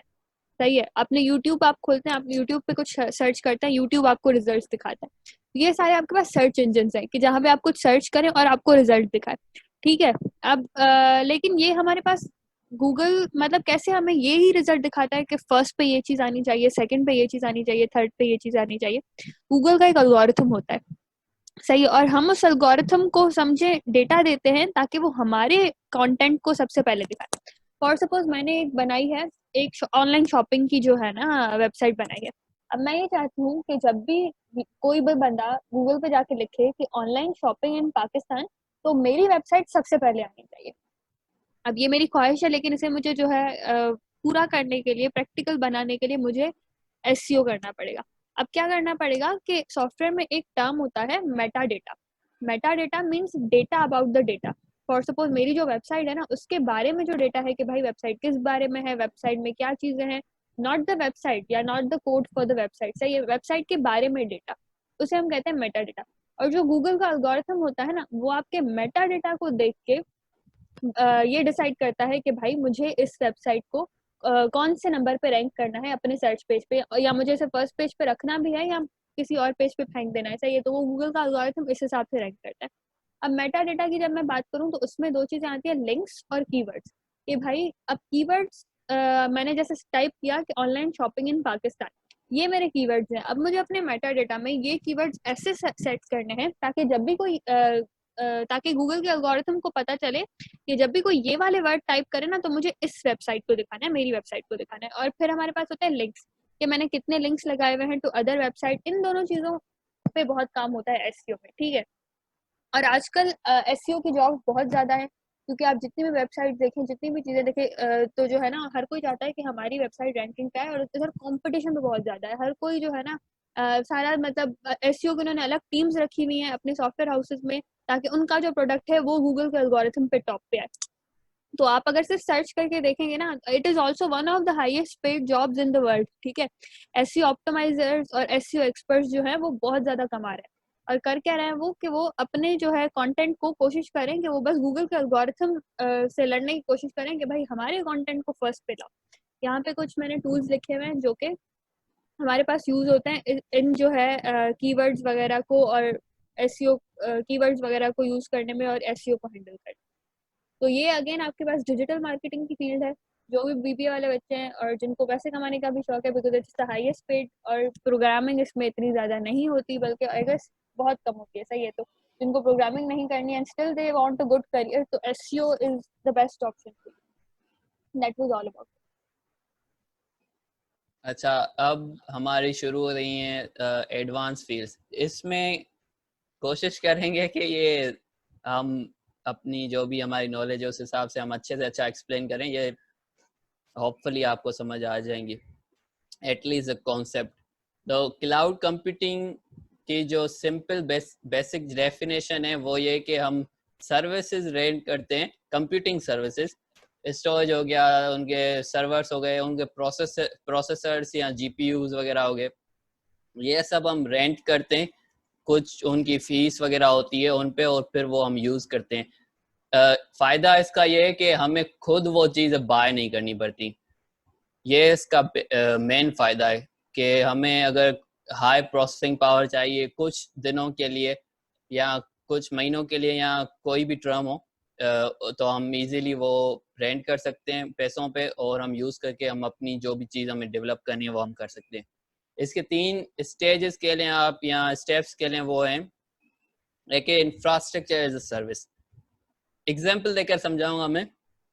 फॉर एग्जाम्पल किसी को किचन बनाना है, तो इंफ्रास्ट्रक्चर सर्विस आप ऐसे ले लें कि उसने सिर्फ एक स्पेस, एक रूम जो है वो रेंट कर दिया। तो इंफ्रास्ट्रक्चर सर्विस में हम स्टोरेज स्पेस रेंट करते हैं या सर्वर वगैरह रेंट करते हैं, और उसके अलावा कुछ नहीं।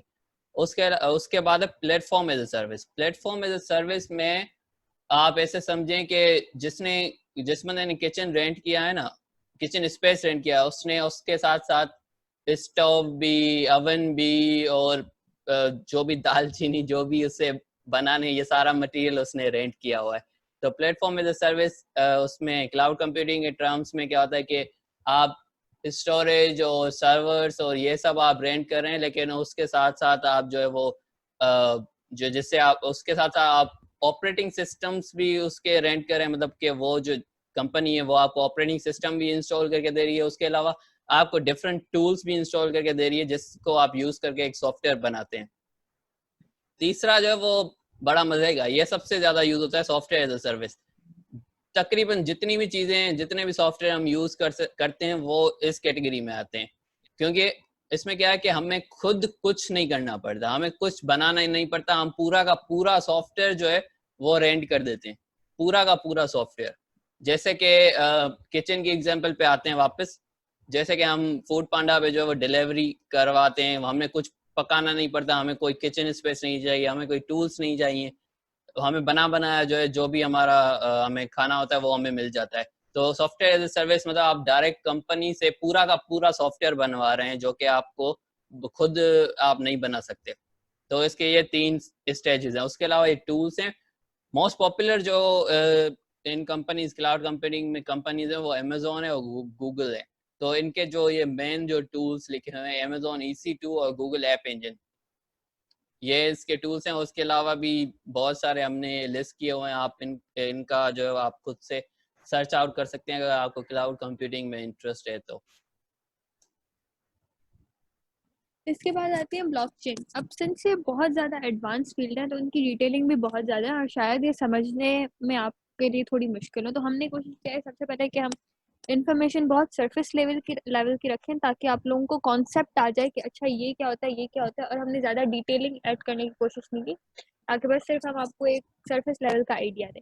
अब ब्लॉकचेन नाम ऐसे है कि बस भाई ब्लॉक्स की एक चेन है, सही, डिफरेंट ब्लॉक्स की एक चेन है, लेकिन इट्स नॉट दैट सिंपल। अगर मैं सिंपल वर्ड्स में ब्लॉकचेन को डिफाइन करूं तो ये एक ऐसा डिस्ट्रीब्यूटेड एंड डिसेंट्रलाइज्ड, ये दो वर्ड्स जो है ना, ये ब्लॉकचेन को मतलब समझे डिफाइन नहीं करते हैं पूरे तरीके से। ब्लॉकचेन यही है, सही है, distributed and decentralised system for storing information. वो क्या रहा है, सिंपली इंफॉर्मेशन ही स्टोर हो रही है। भाई इंफॉर्मेशन तो हम डेटाबेसेस में भी स्टोर करे थे, लेकिन ब्लॉकचेन का प्लस पॉइंट ये है कि ये डिस्ट्रीब्यूटेड है और डिसेंट्रलाइज्ड है। डिस्ट्रीब्यूटेड मतलब कि जो भी वो जो इन्फॉर्मेशन है ना, जो भी उस ब्लॉकचेन का पार्ट है ना, जो भी ब्लॉकचेन का पार्ट है वो उन सबके पास होगी, इन्फॉर्मेशन डिस्ट्रीब्यूटेड है, सही है। और डिसेंट्रलाइज मतलब कि हम जैसे जहां भी डेटा स्टोर कर रहे हैं, अगर मैं रियल लाइफ के आपको एग्जांपल दूं तो हम अपने कैश वगैरह पैसों का जो भी चीजें होती है वो हमारे पास एक बैंक में स्टोर होती है, ठीक है। तो बैंक हमारा सेंट्रलाइज सिस्टम है कि भाई हमें ट्रांजेक्शन्स करने के लिए उसी बैंक के डेटा को यूज करना पड़ता है हर चीज।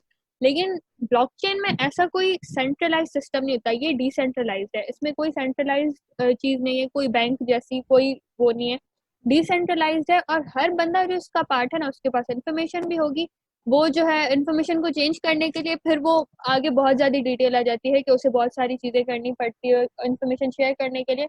लेकिन ये कि आजकल दुनिया में आप सबने क्रिप्टो करेंसीज का नाम सुना होगा कि भाई बिटकॉइन में बहुत ज़्यादा जो है कुछ टाइम पहले तक और अभी भी बिटकॉइंस की बहुत ज़्यादा बात हो रही थी कि क्रिप्टो करेंसीज ये वो दुनिया को चेंज कर लेंगी। और कुछ टाइम पहले न्यूज़ पे मैंने एक ये भी देखा था कि पाकिस्तान में पंजाब में कोई आदमी अपनी क्रिप्टो करेंसी चला के और वहाँ पे अपने गाँव में जो है लोगों को मोबाइल्स के थ्रू बेच रहा है ये वो। तो जो है ना, क्रिप्टो करेंसीज के बारे में आपने सुना होगा सारे, तो जो बिटकॉइन वगैरह है ना, ये सारी क्रिप्टो करेंसीज ब्लॉकचेन की टेक्नोलॉजी को यूज करते हैं, तभी ही इनको मतलब दुनिया में इनको रेवोल्यूशनरी माना जा रहा है और इन पे बहुत ज्यादा काम भी हो रहा है।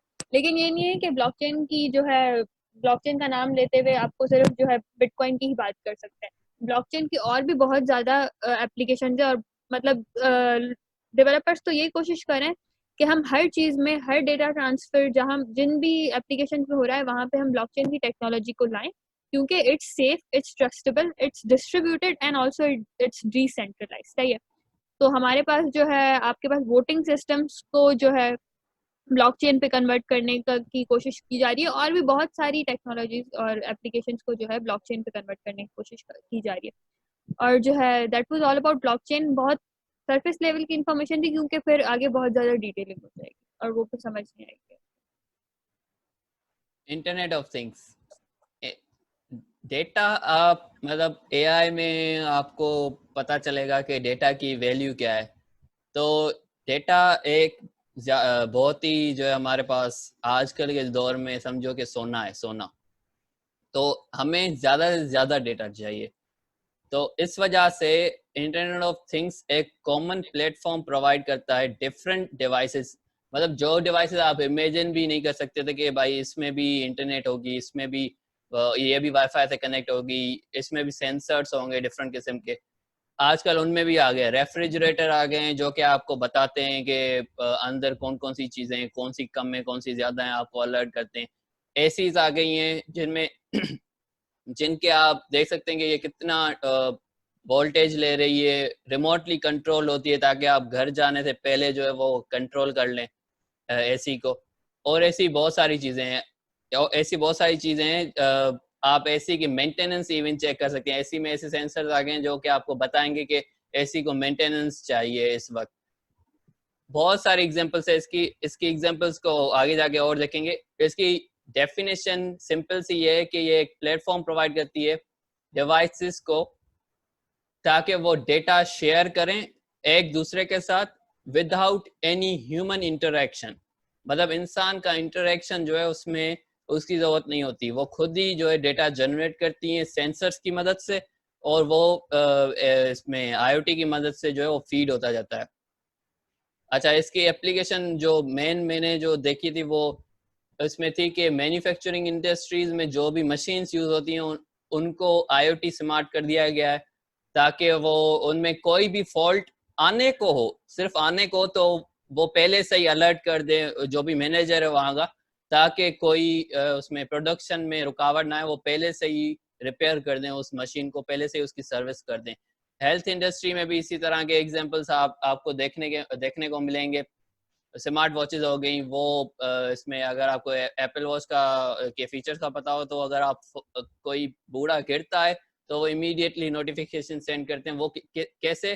क्योंकि इसमें ऐसे सेंसर लगे हुए हैं कि वो उसे पता चल जाता है कि कोई गिर रहा है।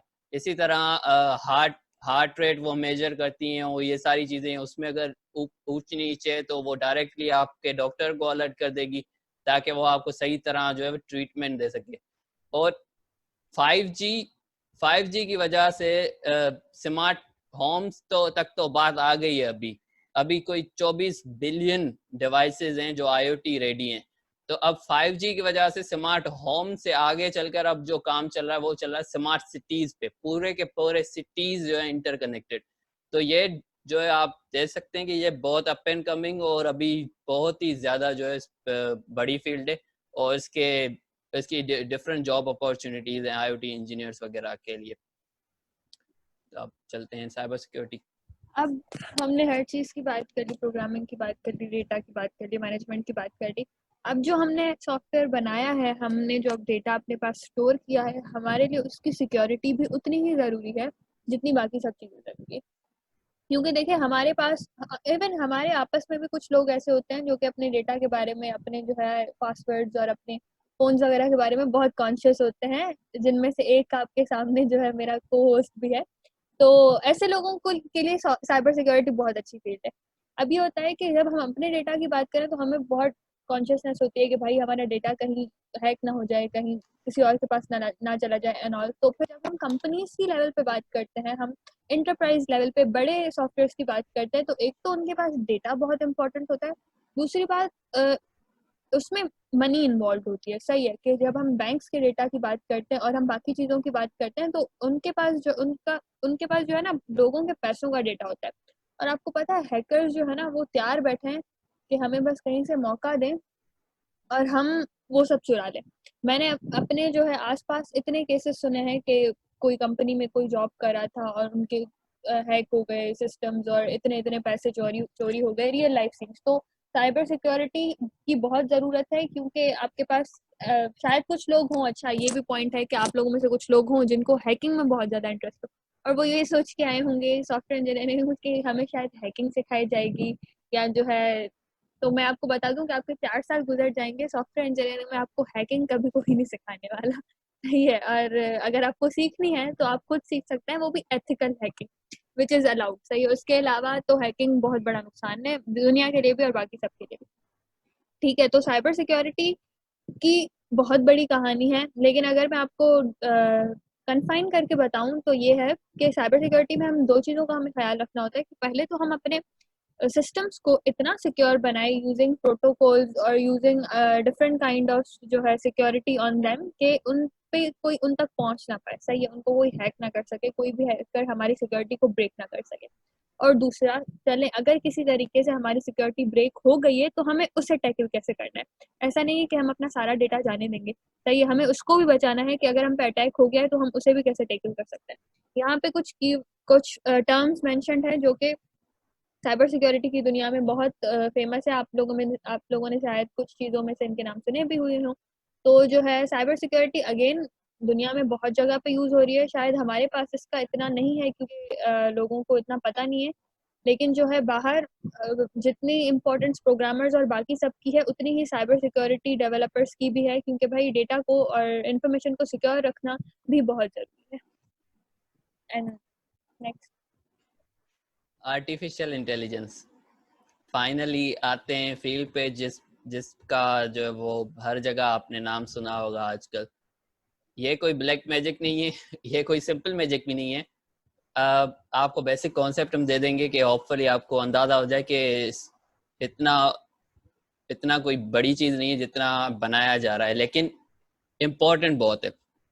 इसकी सबसे जो अच्छी ब्रांच है, और अच्छी अच्छी बोल रहा हूँ मैं, इसकी जो सबसे बड़ी ब्रांच है या सबसे जो मेन इसकी ब्रांच जिस पे ज़्यादा काम हो रहा है वो है मशीन लर्निंग। मशीन लर्निंग होती क्या है? सिंपल वर्ड्स में हम एबिलिटी देते हैं मशीन्स को कि वो सीखें और इम्प्रूव करें अपने आप को डेटा के थ्रू। इसकी सिंपल ये डेफिनेशन है।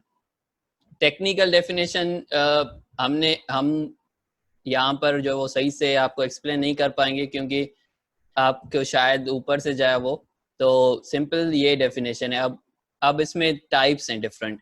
इसकी इस मशीन लर्निंग की भी जो सबसे जो बड़ी जो टाइप है जिसमें सबसे ज्यादा काम हो रहा है, सबसे ज्यादा यूजफुल जो अभी जा रही है, वो है सुपरवाइज लर्निंग। सुपरवाइज लर्निंग का आप एक बच्चे की तरह ले लें कि हम एक बच्चे को सिखाते हैं कि भाई ये टेबल है और ये चेयर है और ये मतलब बलून है, तो वो फिर उस जैसी जो भी चीज देखता है, मतलब बलून हमने एक कलर का बता दिया उसे, तो दूसरे जो भी बलून है डिफरेंट शेप एंड साइजेस के वो खुद सीख लेता है। ठीक है ना? तो सुपरवाइज लर्निंग में भी यही होता है कि हम मशीन्स को डेटा देते हैं डिफरेंट किस्म का, और फिर वो हम उसे मशीन को बताते भी हैं कि ये डेटा इस चीज का है, और फिर वो खुद ही स्मार्ट जो एआई एल्गोरिथम्स हैं वो सीख जाते हैं वो चीज। उसके अलावा है अनसुपरवाइज लर्निंग। अनसुपरवाइज लर्निंग में ये है कि हमने समझो कि डिफरेंट जो है वो किस्म के एप्पल्स और फ्रूट्स दे दिए। एप्पल्स भी हो गए, उसमें बनानास भी हो गए, उसमें डिफरेंट किस्म के ये भी हो गए, लेकिन मशीन को बताया नहीं कि ये एप्पल है, ये बनाना, ये हमने वो डेटा दे दिया। फिर मशीन जो है खुद वो अल्गोरिथम्स यूज करके खुद ही सेपरेट करती है, भाई ये सारी चीजें एक जैसी दिख रही हैं तो इनका एक ग्रुप हो गया, क्लस्टर्स हम कहते हैं, तो इनका ये एक क्लस्टर हो गया। ये सारे जो चीजें वो एक जैसी दिख रही है, इनका दूसरा क्लस्टर हो गया। फिर वो हम जाकर देखते हैं कि भाई ये जो सबने इसने मतलब एक क्लस्टर बनाया है सब एक जैसी चीजों का, वो एप्पल्स थे, और दूसरी चीजें बनानास थी, तीसरी चीजें ग्रेप्स थी। तो अनसुपरवाइज लर्निंग में ये होता है, हम मशीन को बताते हैं ज्यादा कुछ नहीं, हम सिर्फ डेटा देते हैं कि भाई तुमने जो लग रहा है तुम उस हिसाब से जो सेपरेट कर दो डेटा को। तीसरी फील्ड है री। इसका एग्जांपल मैं दूंगा पेट ट्रेनिंग से। मतलब हम डॉग ट्रेन करते हैं, जब हम उसे बताते हैं कि भाई हम उसे बताते तो नहीं है ऑब्वियसली, लेकिन हम अपने एक्शन से हम शो कराते हैं कि अगर वो सही चीज कर रहा है, हमने कोई फ्रिस्बी थ्रो की या बॉल थ्रो किया, उसने वापस हमें ला दिया, तो हम उसे शाबाशी देते हैं। वो खुद समझ जाता है कि भाई ये पॉजिटिव चीज थी, ये करनी है। और अगर वो कोई उल्टी सीधी चीज करता है तो फिर हम उसे थोड़ा डराते हैं ताकि उसे पता चले कि ये गलत चीज है। रीइंफोर्समेंट लर्निंग में भी हम मशीन के साथ यही करते हैं। जब वो सही चीज करती है तो हम उसे बोलते हैं कि भाई शाबाश, पॉजिटिव पॉजिटिव हम उसे फीडबैक देते हैं। जब वो बुरी चीज करती है तो हम उसे नेगेटिव जो है वो फीडबैक देते हैं। तो इस तरह से मशीन सीख जाती है कि भाई पॉजिटिव चीज जो है वो हमें मुझे ज्यादा से ज्यादा करनी है ताकि मुझे ज्यादा से ज्यादा शाबाशी मिले, और नेगेटिव चीज मुझे कम से कम करनी है। और इसका मेन एग्जांपल जो है अल्फागो जीरो, शायद आपने सुना, वो ऐसा एआई री इन्फोर्समेंट बेस्ड एआई थी जिसने गो जो गेम है, सब पुरानी गेम है और बहुत कॉम्प्लिकेटेड गेम है, तो उसमें उसके वर्ल्ड चैंपियन को हराया है। ये सिर्फ री के थ्रू। अगर हम उसे किसी डिफरेंट फील्ड के थ्रू करते तो शायद नहीं होता ये। तो री बहुत पावरफुल फील्ड है। उसके अलावा इसकी सब ब्रांच है डीप लर्निंग और न्यूरल नेटवर्क, दोनों नाम यूज होते हैं। ये इस पे क्या होता है कि नॉर्मल मशीन लर्निंग एल्गोरिथम्स जो है ना वो ज्यादा डेटा सही से हैंडल नहीं कर सकते। डीप लर्निंग में हम जितना भी डेटा देते हैं ना उतना वो खुद ही मैनेज करता है, वो डीप लर्निंग जो भी हमारा सिस्टम है वो। और उससे हाई एक्यूरेसी, इवन किन किन चीजों में ह्यूमन एक्यूरेसी से भी ज्यादा जो है वो हमें रिजल्ट्स देता है। तो डीप लर्निंग बहुत पावरफुल सब ब्रांच है मशीन लर्निंग की। एप्लीकेशंस एप्लीकेशंस तो आप यूज करते होंगे डेली लाइफ, आपको शायद जहन में भी ना हो। एक तो सेल्फ ड्राइविंग कार है जो कि आजकल टेस्टिंग फेज में चल रही है, ये मशीन लर्निंग का उसमें डिफरेंट चीजें यूज होती हैं। बायोमेट्रिक्स है जो आप फिंगरप्रिंट सेंसर्स आप करते हैं वो, या आप फेस रिकॉग्निशन, फेस अनलॉक करते हैं, वो सारी चीज़ें इसमें आ जाती हैं मशीन लर्निंग में। हेल्थ केयर है, डिफरेंट जो आजकल बीमारियां डायग्नोस हो रही हैं मशीन लर्निंग के थ्रू। इवन कोविड-19 का की भी रिसर्च जो है मशीन लर्निंग साइंटिस्ट जो है वो कर रहे हैं कि डिफरेंट चीज़ें हो, उसकी पैटर्न सीख सकें ताकि उसकी वैक्सीन जल्दी से जल्दी बनाई जाए। मार्केटिंग और एडवर्टाइजिंग, ये आप डेली लाइफ फेस करते होंगे। आप जो भी सर्च करते हैं, जो जिस चीज़ की आप बात करते हैं, वो आपको फेसबुक पे उसका एड पॉपअप हो जाता है।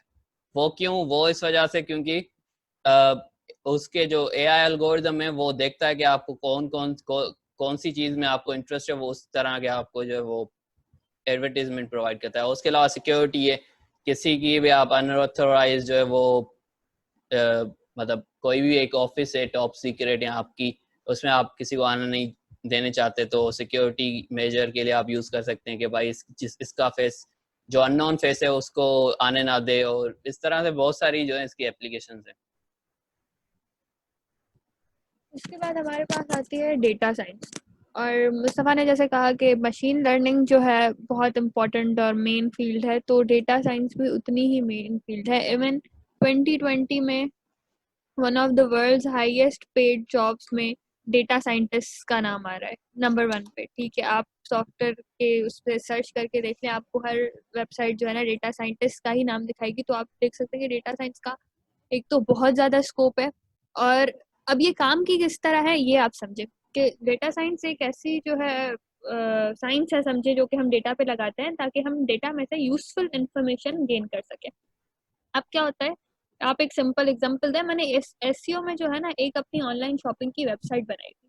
मैं उसी वेबसाइट को लेती हूँ, मैं अब मेरे पास उस वेबसाइट में से डेटा जनरेट हो रहा है। ठीक है, मेरे पास सेल्स का डेटा है कि भाई ये आइटम मेरा बिका, ये नहीं बिका, और at the end of month से ये मेरे पास सेल्स का डेटा आ गया।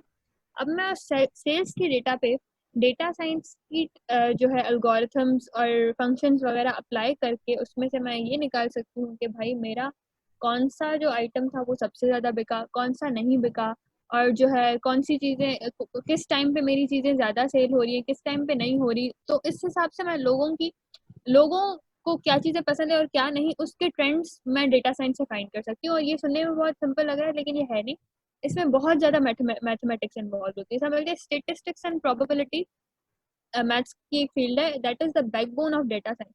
और ये हमने यहाँ पे कुछ लाइब्रेरीज लिस्ट की हुई है, नमपाई, scikit, pandas and matplot library. सही है, ये डेटा साइंस की बहुत इंपॉर्टेंट लाइब्रेरीज हैं। इसमें अब मैथमेटिक्स बहुत इन्वॉल्व होती है, एरेज वगैरह पे आपका बहुत काम हो रहा होता है। और जो है हम ये यूज करके, इसके फंक्शन यूज करके डेटा में से यूजफुल इंफॉर्मेशन निकालते हैं। तो दुनिया में हर किसी को जो है डेटा तो बहुत लोगों के पास है, लेकिन अब उस डेटा को काम का कैसे बनाना है ये आपको डेटा साइंस बताता है। That was all simple. अच्छा, तो अब लास्ट कुछ फील्ड्स रह गई हैं। आई होप कि आपको समझ आ रहा होगा यहाँ तक, या कुछ कुछ हद तक आ रहा होगा समझ। कंप्यूटर विजन सिंपल में एक लाइन में एक्सप्लेन करूँगा कि हम कंप्यूटर्स को देखने की एबिलिटी दें। अब देखने, लिटरली देखना नहीं जैसे हम देखते हैं, लेकिन जो है वो जो भी हम इमेजेस दें वो उसको सही से प्रोसेस कर सके, तो इसे हम कहते हैं, और से मीनिंग निकाले तो इसे हम कहते हैं कंप्यूटर विजन। और इसके एप्लीकेशंस पे आते हैं। इसके एप्लीकेशंस बहुत सारी हैं। फेशियल रिकग्निशन है एक, ये पहले मैंने उसमें भी बताया आपको, मशीन लर्निंग में भी, वो भी मतलब कंप्यूटर विजन में भी इन्वॉल्व होती है। तो फेशियल रिकग्निशन है एक। फेशियल रिकग्निशन में सिर्फ ये नहीं आता कि हमें फेस डिटेक्ट करके नाम बताना है, उसमें हम ये भी आ सकता है कि इमोशंस डिटेक्ट करने हैं उस बंदे के।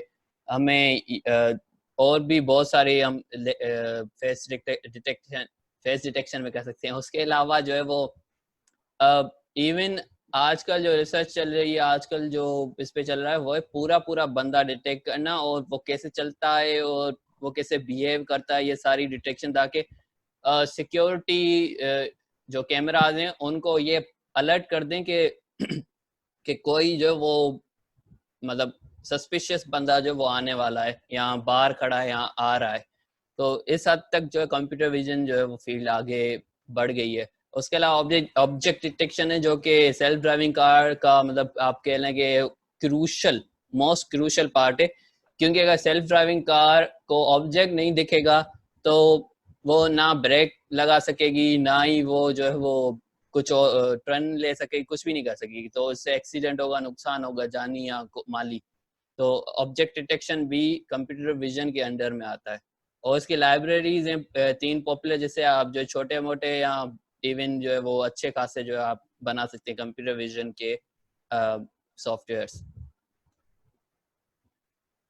अब अगर हम एआई को स्टार्ट से रिवाइज करें तो हमने मशीन लर्निंग और डेटा साइंस से जो है मशीन लर्निंग से बेसिकली हमने अपनी मशीन को दिमाग, माशाल्लाह ठीक है आवाज माइक नथो अचे? माइक हाँ हाणे अचे तो।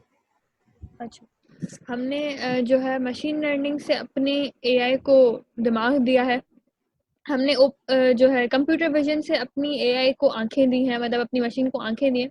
अब नेचुरल लैंग्वेज प्रोसेसिंग से हम अपनी मशीन को जो है जबान और कान देते हैं हमारी तरह, सिंपल लैंग्वेजेस में, कि हम मशीन को इतनी एबिलिटी देते हैं ताकि वो हमारी natural language processing, natural languages जो है उनको प्रोसेस कर सके, जो हम बोल रहे हैं वो समझ सके और वो खुद ऐसे आउटपुट जनरेट कर सके जो कि हम समझ सके नेचुरल लैंग्वेजेस में। ठीक है, अब नेचुरल लैंग्वेज प्रोसेसिंग की आपके पास इंतहाई ज़्यादा एप्लीकेशंस हैं। सबसे सिंपल आप उठा दें, आप आजकल हर किसी के फ़ोन में गूगल असिस्टेंट्स और ये सीरी वगैरह है, सही है। मैं सिर्फ फ़ोन उठा के बोलूँ कि भाई सीरी डू दिस, तो ये कर लेगा। अब ये कैसे कर रहा है? सीरी को तो इंग्लिश समझ में नहीं आ रही ना, सीरी को इंग्लिश समझ में नहीं आ रही, लेकिन वो आपका जो आप उसे काम बोल रहे हैं वो कर रहा है। वो कैसे कर रहा है? क्योंकि उसके पीछे एक नेचुरल लैंग्वेज प्रोसेसिंग का एल्गोरिथम लगा हुआ है जो कि उन चीज़ों को ट्रांसलेट, पहले आपकी वॉइस डिटेक्ट कर रहा है, उन चीज़ों को ट्रांसलेट कर रहा है और फिर वो डेटा ट्रांसफर कर रहा है आपके डिवाइस तक कि भाई ये करो, सही अलार्म सेट करो, गाना चला दो, व्हाट्सएवर। ठीक है, तो नेचुरल लैंग्वेजेस की अब मैं आपको एप्लीकेशन बताने पे बैठूं तो this is a complete field in its own, और हर जगह यूज हो रही है। तो आप सोच सकते हैं कि भाई इसका स्कोप कितना ज़्यादा है। अब जब मैं इसकी एप्लीकेशंस की बात करूं तो मशीन ट्रांसलेशंस में मेरे पास जो है बहुत ज़्यादा नेचुरल लैंग्वेज प्रोसेसिंग के एल्गोरिथम यूज होते हैं। सिंपल एग्जांपल आप देखें, आप फेसबुक चलाते हैं, आपके पास आप फेसबुक खोलते हैं तो आपके फ़ोन की समझे नेटिव लैंग्वेज इंग्लिश सेट की हुई है, तो फेसबुक पे लोगों ने किसी भी लैंग्वेज में जो है वो कैप्शंस डाले हुए ना, वो आपको फेसबुक ट्राई करेगा कि वो आपको इंग्लिश में ही ट्रांसलेट करके बताए, फिर भले उनका सेंस बने ना बने, लेकिन वो कोशिश करेगा किसी ना किसी तरह कि आपको इंग्लिश में ट्रांसलेट करके बताए। ये क्या है? ये भी क्योंकि फेसबुक में एक एनएलपी का एल्गोरिथम लगा हुआ है जो कि आपके उस टेक्स्ट को ट्रांसलेट करने की कोशिश करता है। उसके अलावा स्पीच रिकॉग्निशन की बात करूं तो अगेन मैं अपने असिस्टेंट से, गूगल असिस्टेंट से या किसी भी जो है मोबाइल असिस्टेंट से बात करती हूँ, मैं से जो बोलती हूँ वो मेरी स्पीच को रिकॉग्नाइज करता है, उसे ट्रांसलेट करता है और जो है फिर वो आगे डेटा ट्रांसफर करता है। ये भी एनएलपी की जो है एप्लीकेशन है। सेंटिमेंट एनालिसिस भी आजकल आप जैसे इंटरनेट पे जाते हैं, बहुत सारी जगहों पे रिव्यूज का जो है ना ट्रेंड है कि भाई आप कोई भी प्रोडक्ट आपने खरीदा, आप उसका रिव्यू देते हैं जाके। तो अब जो लोग उस प्रोडक्ट के मालिक हैं या जो बैकएंड पे बैठे हुए हैं, उनके पास इतना टाइम नहीं है कि वो आपके एक एक जो है हर बंदे का रिव्यू पढ़ें और फिर उनमें से जो है ग्राफ बनाएं कि अच्छा हमारे पास पॉजिटिव रिव्यूज इतने हैं, हमारे पास नेगेटिव रिव्यूज इतने। वो क्या करेंगे? वो एक एनएलपी का एल्गोरिथम लगाएंगे, सही है, उन सारे रिव्यूज पे, जो कि कीवर्ड्स उठाएगा, उनके ट्रांसलेट करेगा, उनको जो है बहुत सारी टेक्निक्स होती है, मैं डिटेल में नहीं जाना चाहती, और फिर वो एक जो है एनालिसिस देगा कि भाई इतने इसमें से पॉजिटिव रिव्यूज थे और इतने इसमें से नेगेटिव रिव्यूज थे, सारा काम हो गया। ठीक है, उसके बाद आते हैं चैटबॉट्स। चैटबॉट्स तो आपने हर जगह देखे ही होंगे। आप कोई भी वेबसाइट खोलते हैं, आपके पास साइड में एक पॉपअप आता है कि hi do you need any help और we are here for use करके समथिंग, कुछ ना कुछ हर वेबसाइट पे लिखा होता है। तो और अगर आप वहाँ पे कुछ लिखेंगे तो वो जो है आपको उसमें मैसेज में रिप्लाई भी आ रहा होता है कि भाई if you are finding for this then you can find it here और व्हाटसोएवर। ठीक है, तो ऐसा नहीं है कि आपके लिए वहाँ पे हर बंदे के लिए पीछे एक बंदा बैठा हुआ है जो आपको रिप्लाई कर रहा है, नहीं। वहाँ पे क्या है? वहाँ पे एनएलपी का एक चैटबॉट बना हुआ है जिसमें हमने कुछ डेटा डेटा फीड करा हुआ है कि जो है ना, अगर आपको ये इनपुट मिले तो आपको ये आउटपुट देना है, सिंपल। सही है। अब ये सारे बहुत सारी इसकी एप्लीकेशंस हैं आपके अराउंड, आपके फोन में भरी पड़ी है अगर आप देखना चाहें तो। और एनएलपी बहुत, अगर आप काम करना चाहें तो इट्स अ वेरी सिंपल, मुझे लगता है, शायद मेरा थॉट है कि बाकी एआई की एप्लीकेशन में से एनएलपी थोड़ी सिंपल है और जो है इस पे इजीली आप ग्रिप हासिल कर सकते हैं और आप अच्छी एप्लीकेशंस बना सकते हैं। एंड लास्ट फील्ड ऑफ हाँ एआई, रोबोटिक्स। रोबोटिक्स का मतलब आपने सुना होगा कि जॉब रिप्लेस हो रही हैं और ये सब हो रहा है, ये सब रोबोटिक्स की वजह से हो रहा है।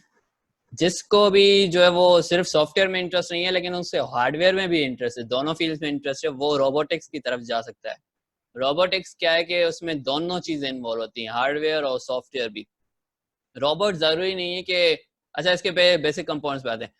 एक उसका फिजिकल स्ट्रक्चर, अब जरूरी नहीं है कि रोबोट जो है वो ह्यूमन की तरह हो, उसकी बॉडी एक सिर्फ आर्म भी हो सकती है से खाली, ठीक है ना। उसके अलावा मोटर्स होती हैं इसमें जो कि मूवमेंट करने में हेल्प करती हैं। सेंसर्स मेन पार्ट है, जिस तरह ह्यूमन परसीव करते हैं एनवायरनमेंट को, सेंसर्स हमारे जो भी सेंसर्स है उसके थ्रू, तो इसमें भी हमें सेंसर्स चाहिए होते हैं ताकि वो अपने एनवायरनमेंट को परसीव कर सके। पावर सप्लाई, हम खाना खाते हैं, रोबोट्स इलेक्ट्रिसिटी इलेक्ट्रिसिटी पीते हैं या चलते हैं उस पर। उसके अलावा एक प्रोसेसर मेन पार्ट जिसमें सारा उसका एआई काम करता है, सारी उसकी जो भी प्रोसेसिंग है वो होती है, जैसे हम ब्रेन भी कह सकते हैं रोबोट का। इसकी एप्लीकेशंस हद से ज़्यादा हैं। मैन्युफैक्चरिंग में, ये ऑटो मैन्युफैक्चरिंग में बहुत यूज़ होता है, जो भी रिपीटेटिव टास्क हैं वो इजीली परफॉर्म कर सकता है रोबोट। स्पेस एक्सप्लोरेशन है आपके पास, मार्स पे जो डिफरेंट किस्म के रोबोट्स जो है वो रिसर्च करने में हेल्प कर रहे हैं रिसर्चर्स को। होम एप्लीकेशन में हमारे पास स्मार्ट वैक्यूम क्लीनर्स हैं जो कि हमारे ऑब्जेक्ट डिटेक्ट करते हैं और फिर जो है उस हिसाब से अच्छी तरह से क्लीन करते हैं, जो कि शायद नॉर्मल ह्यूमन भी ना कर पाए उस तरह से। होम डिलीवरी है। कोविड-19 की वजह से अब डिफरेंट, जो इससे भी पहले हो रहा था लेकिन अब कोविड-19 की वजह से हमें क्या है कि कम से कम कांटेक्ट हो। आई गेस मैंने कुछ एक न्यूज़ पढ़ी थी, इंडिया में एक जो है पिज़्ज़ा डिलीवरी बॉय को कोरोना था, उसने कोई 20 हाउसेस को इन्फेक्ट कर दिया था। तो होम डिलीवरी हम रोबोट्स की तरह पे से रिसर्च चली है ताकि ये चीज़ ना हो। अमेजोन ड्रोन्स के थ्रू डिलीवर कराए, ड्रोन्स भी काइंड ऑफ अ रोबोट।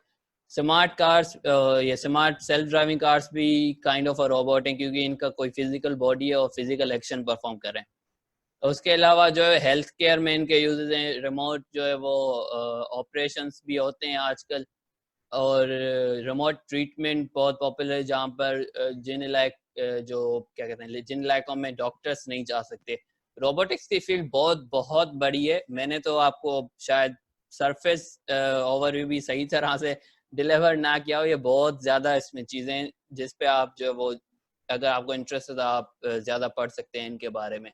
अच्छा तो अब ये सारी चीज़ें तो हो गई, अब एआई स्टार्ट कहाँ से लें, बनाएं कैसे, उस पर आते हैं।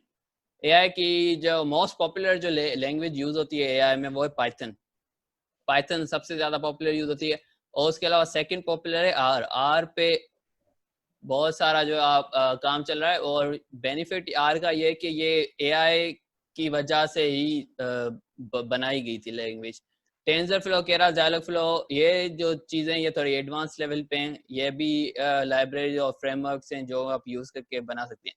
अब आते हैं कि बेसिक आप स्टार्ट कहाँ से करें। दो टूल्स हैं, गूगल कोलैब और MS Azure. Google Colab online tool है, एक वेब ऐप है जो कि मैंने आपको पहले एक्सप्लेन कर दिया, और एमएस अज्योर भी एक वेब ऐप है। तो गूगल कोलैब पे आपको इंस्टॉलेशन करने की जरूरत नहीं है, आप जस्ट वेबसाइट पे जाएं और आप पाइथन में कोडिंग स्टार्ट कर सकते हैं, रन कर सकते हैं, सब कुछ ऑनलाइन। आपको इंटरनेट कनेक्शन चाहिए जो कि सारी वेब एप्स को चाहिए होता है।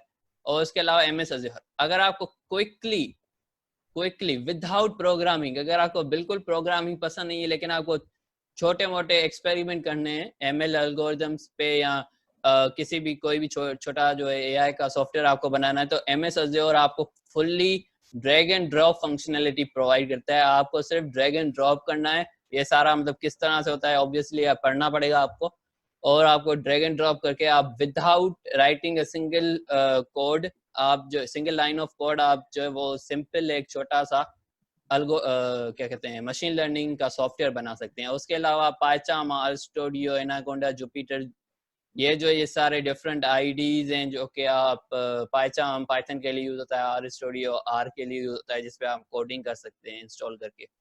अब हमारा जो है वो लास्ट सेक्शन, लास्ट स्लाइड हमारी, सेकंड लास्ट अब स्लाइड सॉरी। हमारे पास जो है फील्ड्स का सिलसिला खत्म हुआ। अब हम आपको कुछ चीजें बताना चाहते हैं कि करें आपको, अगर आपने डिसाइड भी कर दिया कि मुझे इस पे काम करना है, एंड प्लीज़ मैं आपको एक चीज़ करना चाह रही हूँ कि हमारे पास इस वक्त बहुत टाइम है, 2 महीने से ज़्यादा टाइम गुजर चुका है, अभी आगे भी हमारे पास ऑलमोस्ट 2 महीने हैं। अगर आप अभी से, आज के दिन से अपना माइंड बना के किसी भी एक फील्ड में हाथ डालते हैं ना, और उस पर बस डट जाते हैं कि अब मुझे 2 महीने सीखना है, तो you can believe me, you can be an expert in these 2 months. उसके लिए हम आपको रिसोर्सेज बता रहे हैं। सबसे पहले यूट्यूब।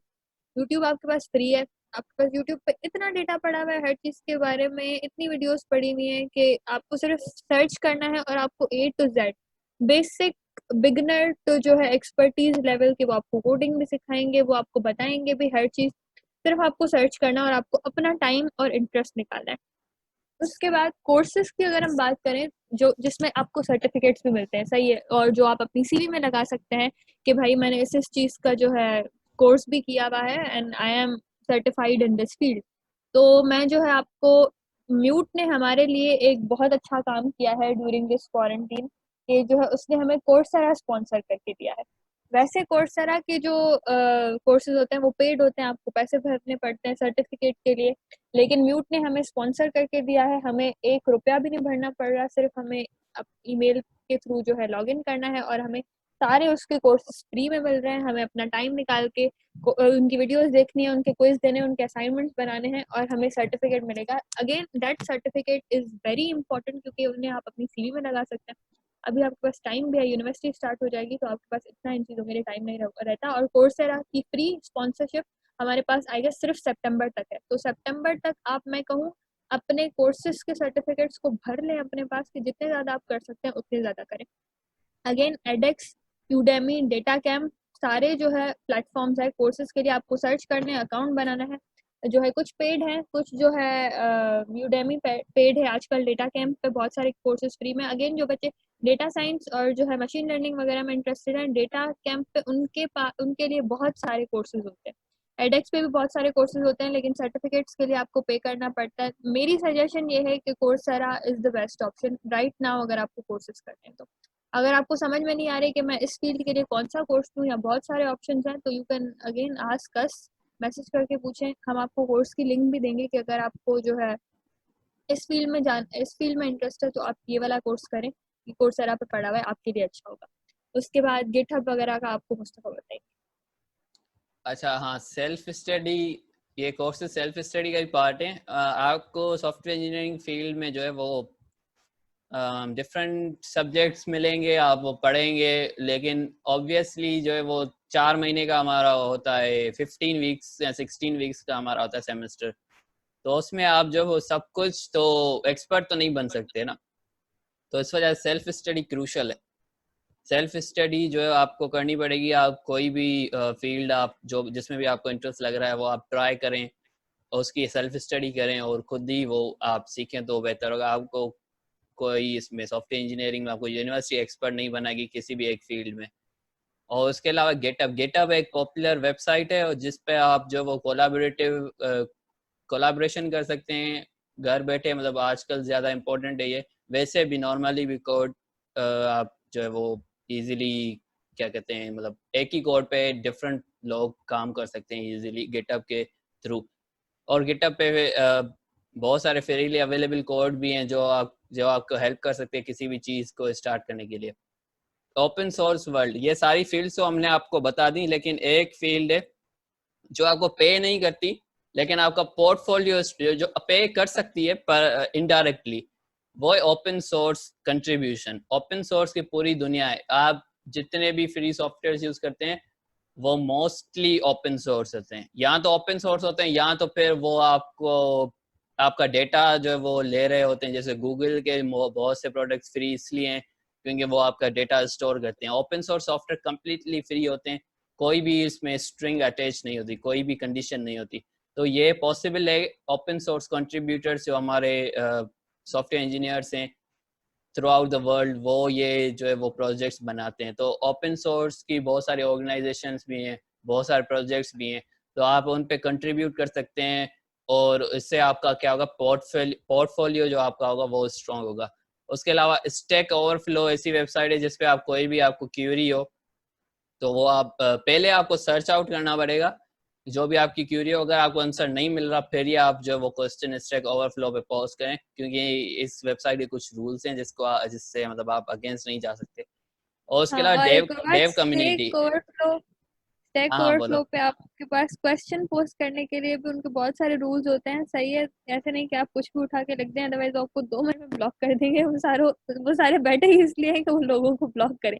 तो बहुत सोच समझ के वहां पे क्वेश्चन पोस्ट कीजिएगा, मेरी एक पर्सनल एडवाइस है आप सबके लिए। लेकिन हेल्पफुल वेबसाइट है फिर भी बहुत। हेल्पफुल बहुत है obviously। अच्छा, और last Dev community. Dev community kind of social network है, लेकिन यहाँ पर सिर्फ डेवलपर्स हैं, तो आप इसे ट्विटर या फेसबुक की तरह समझ लें।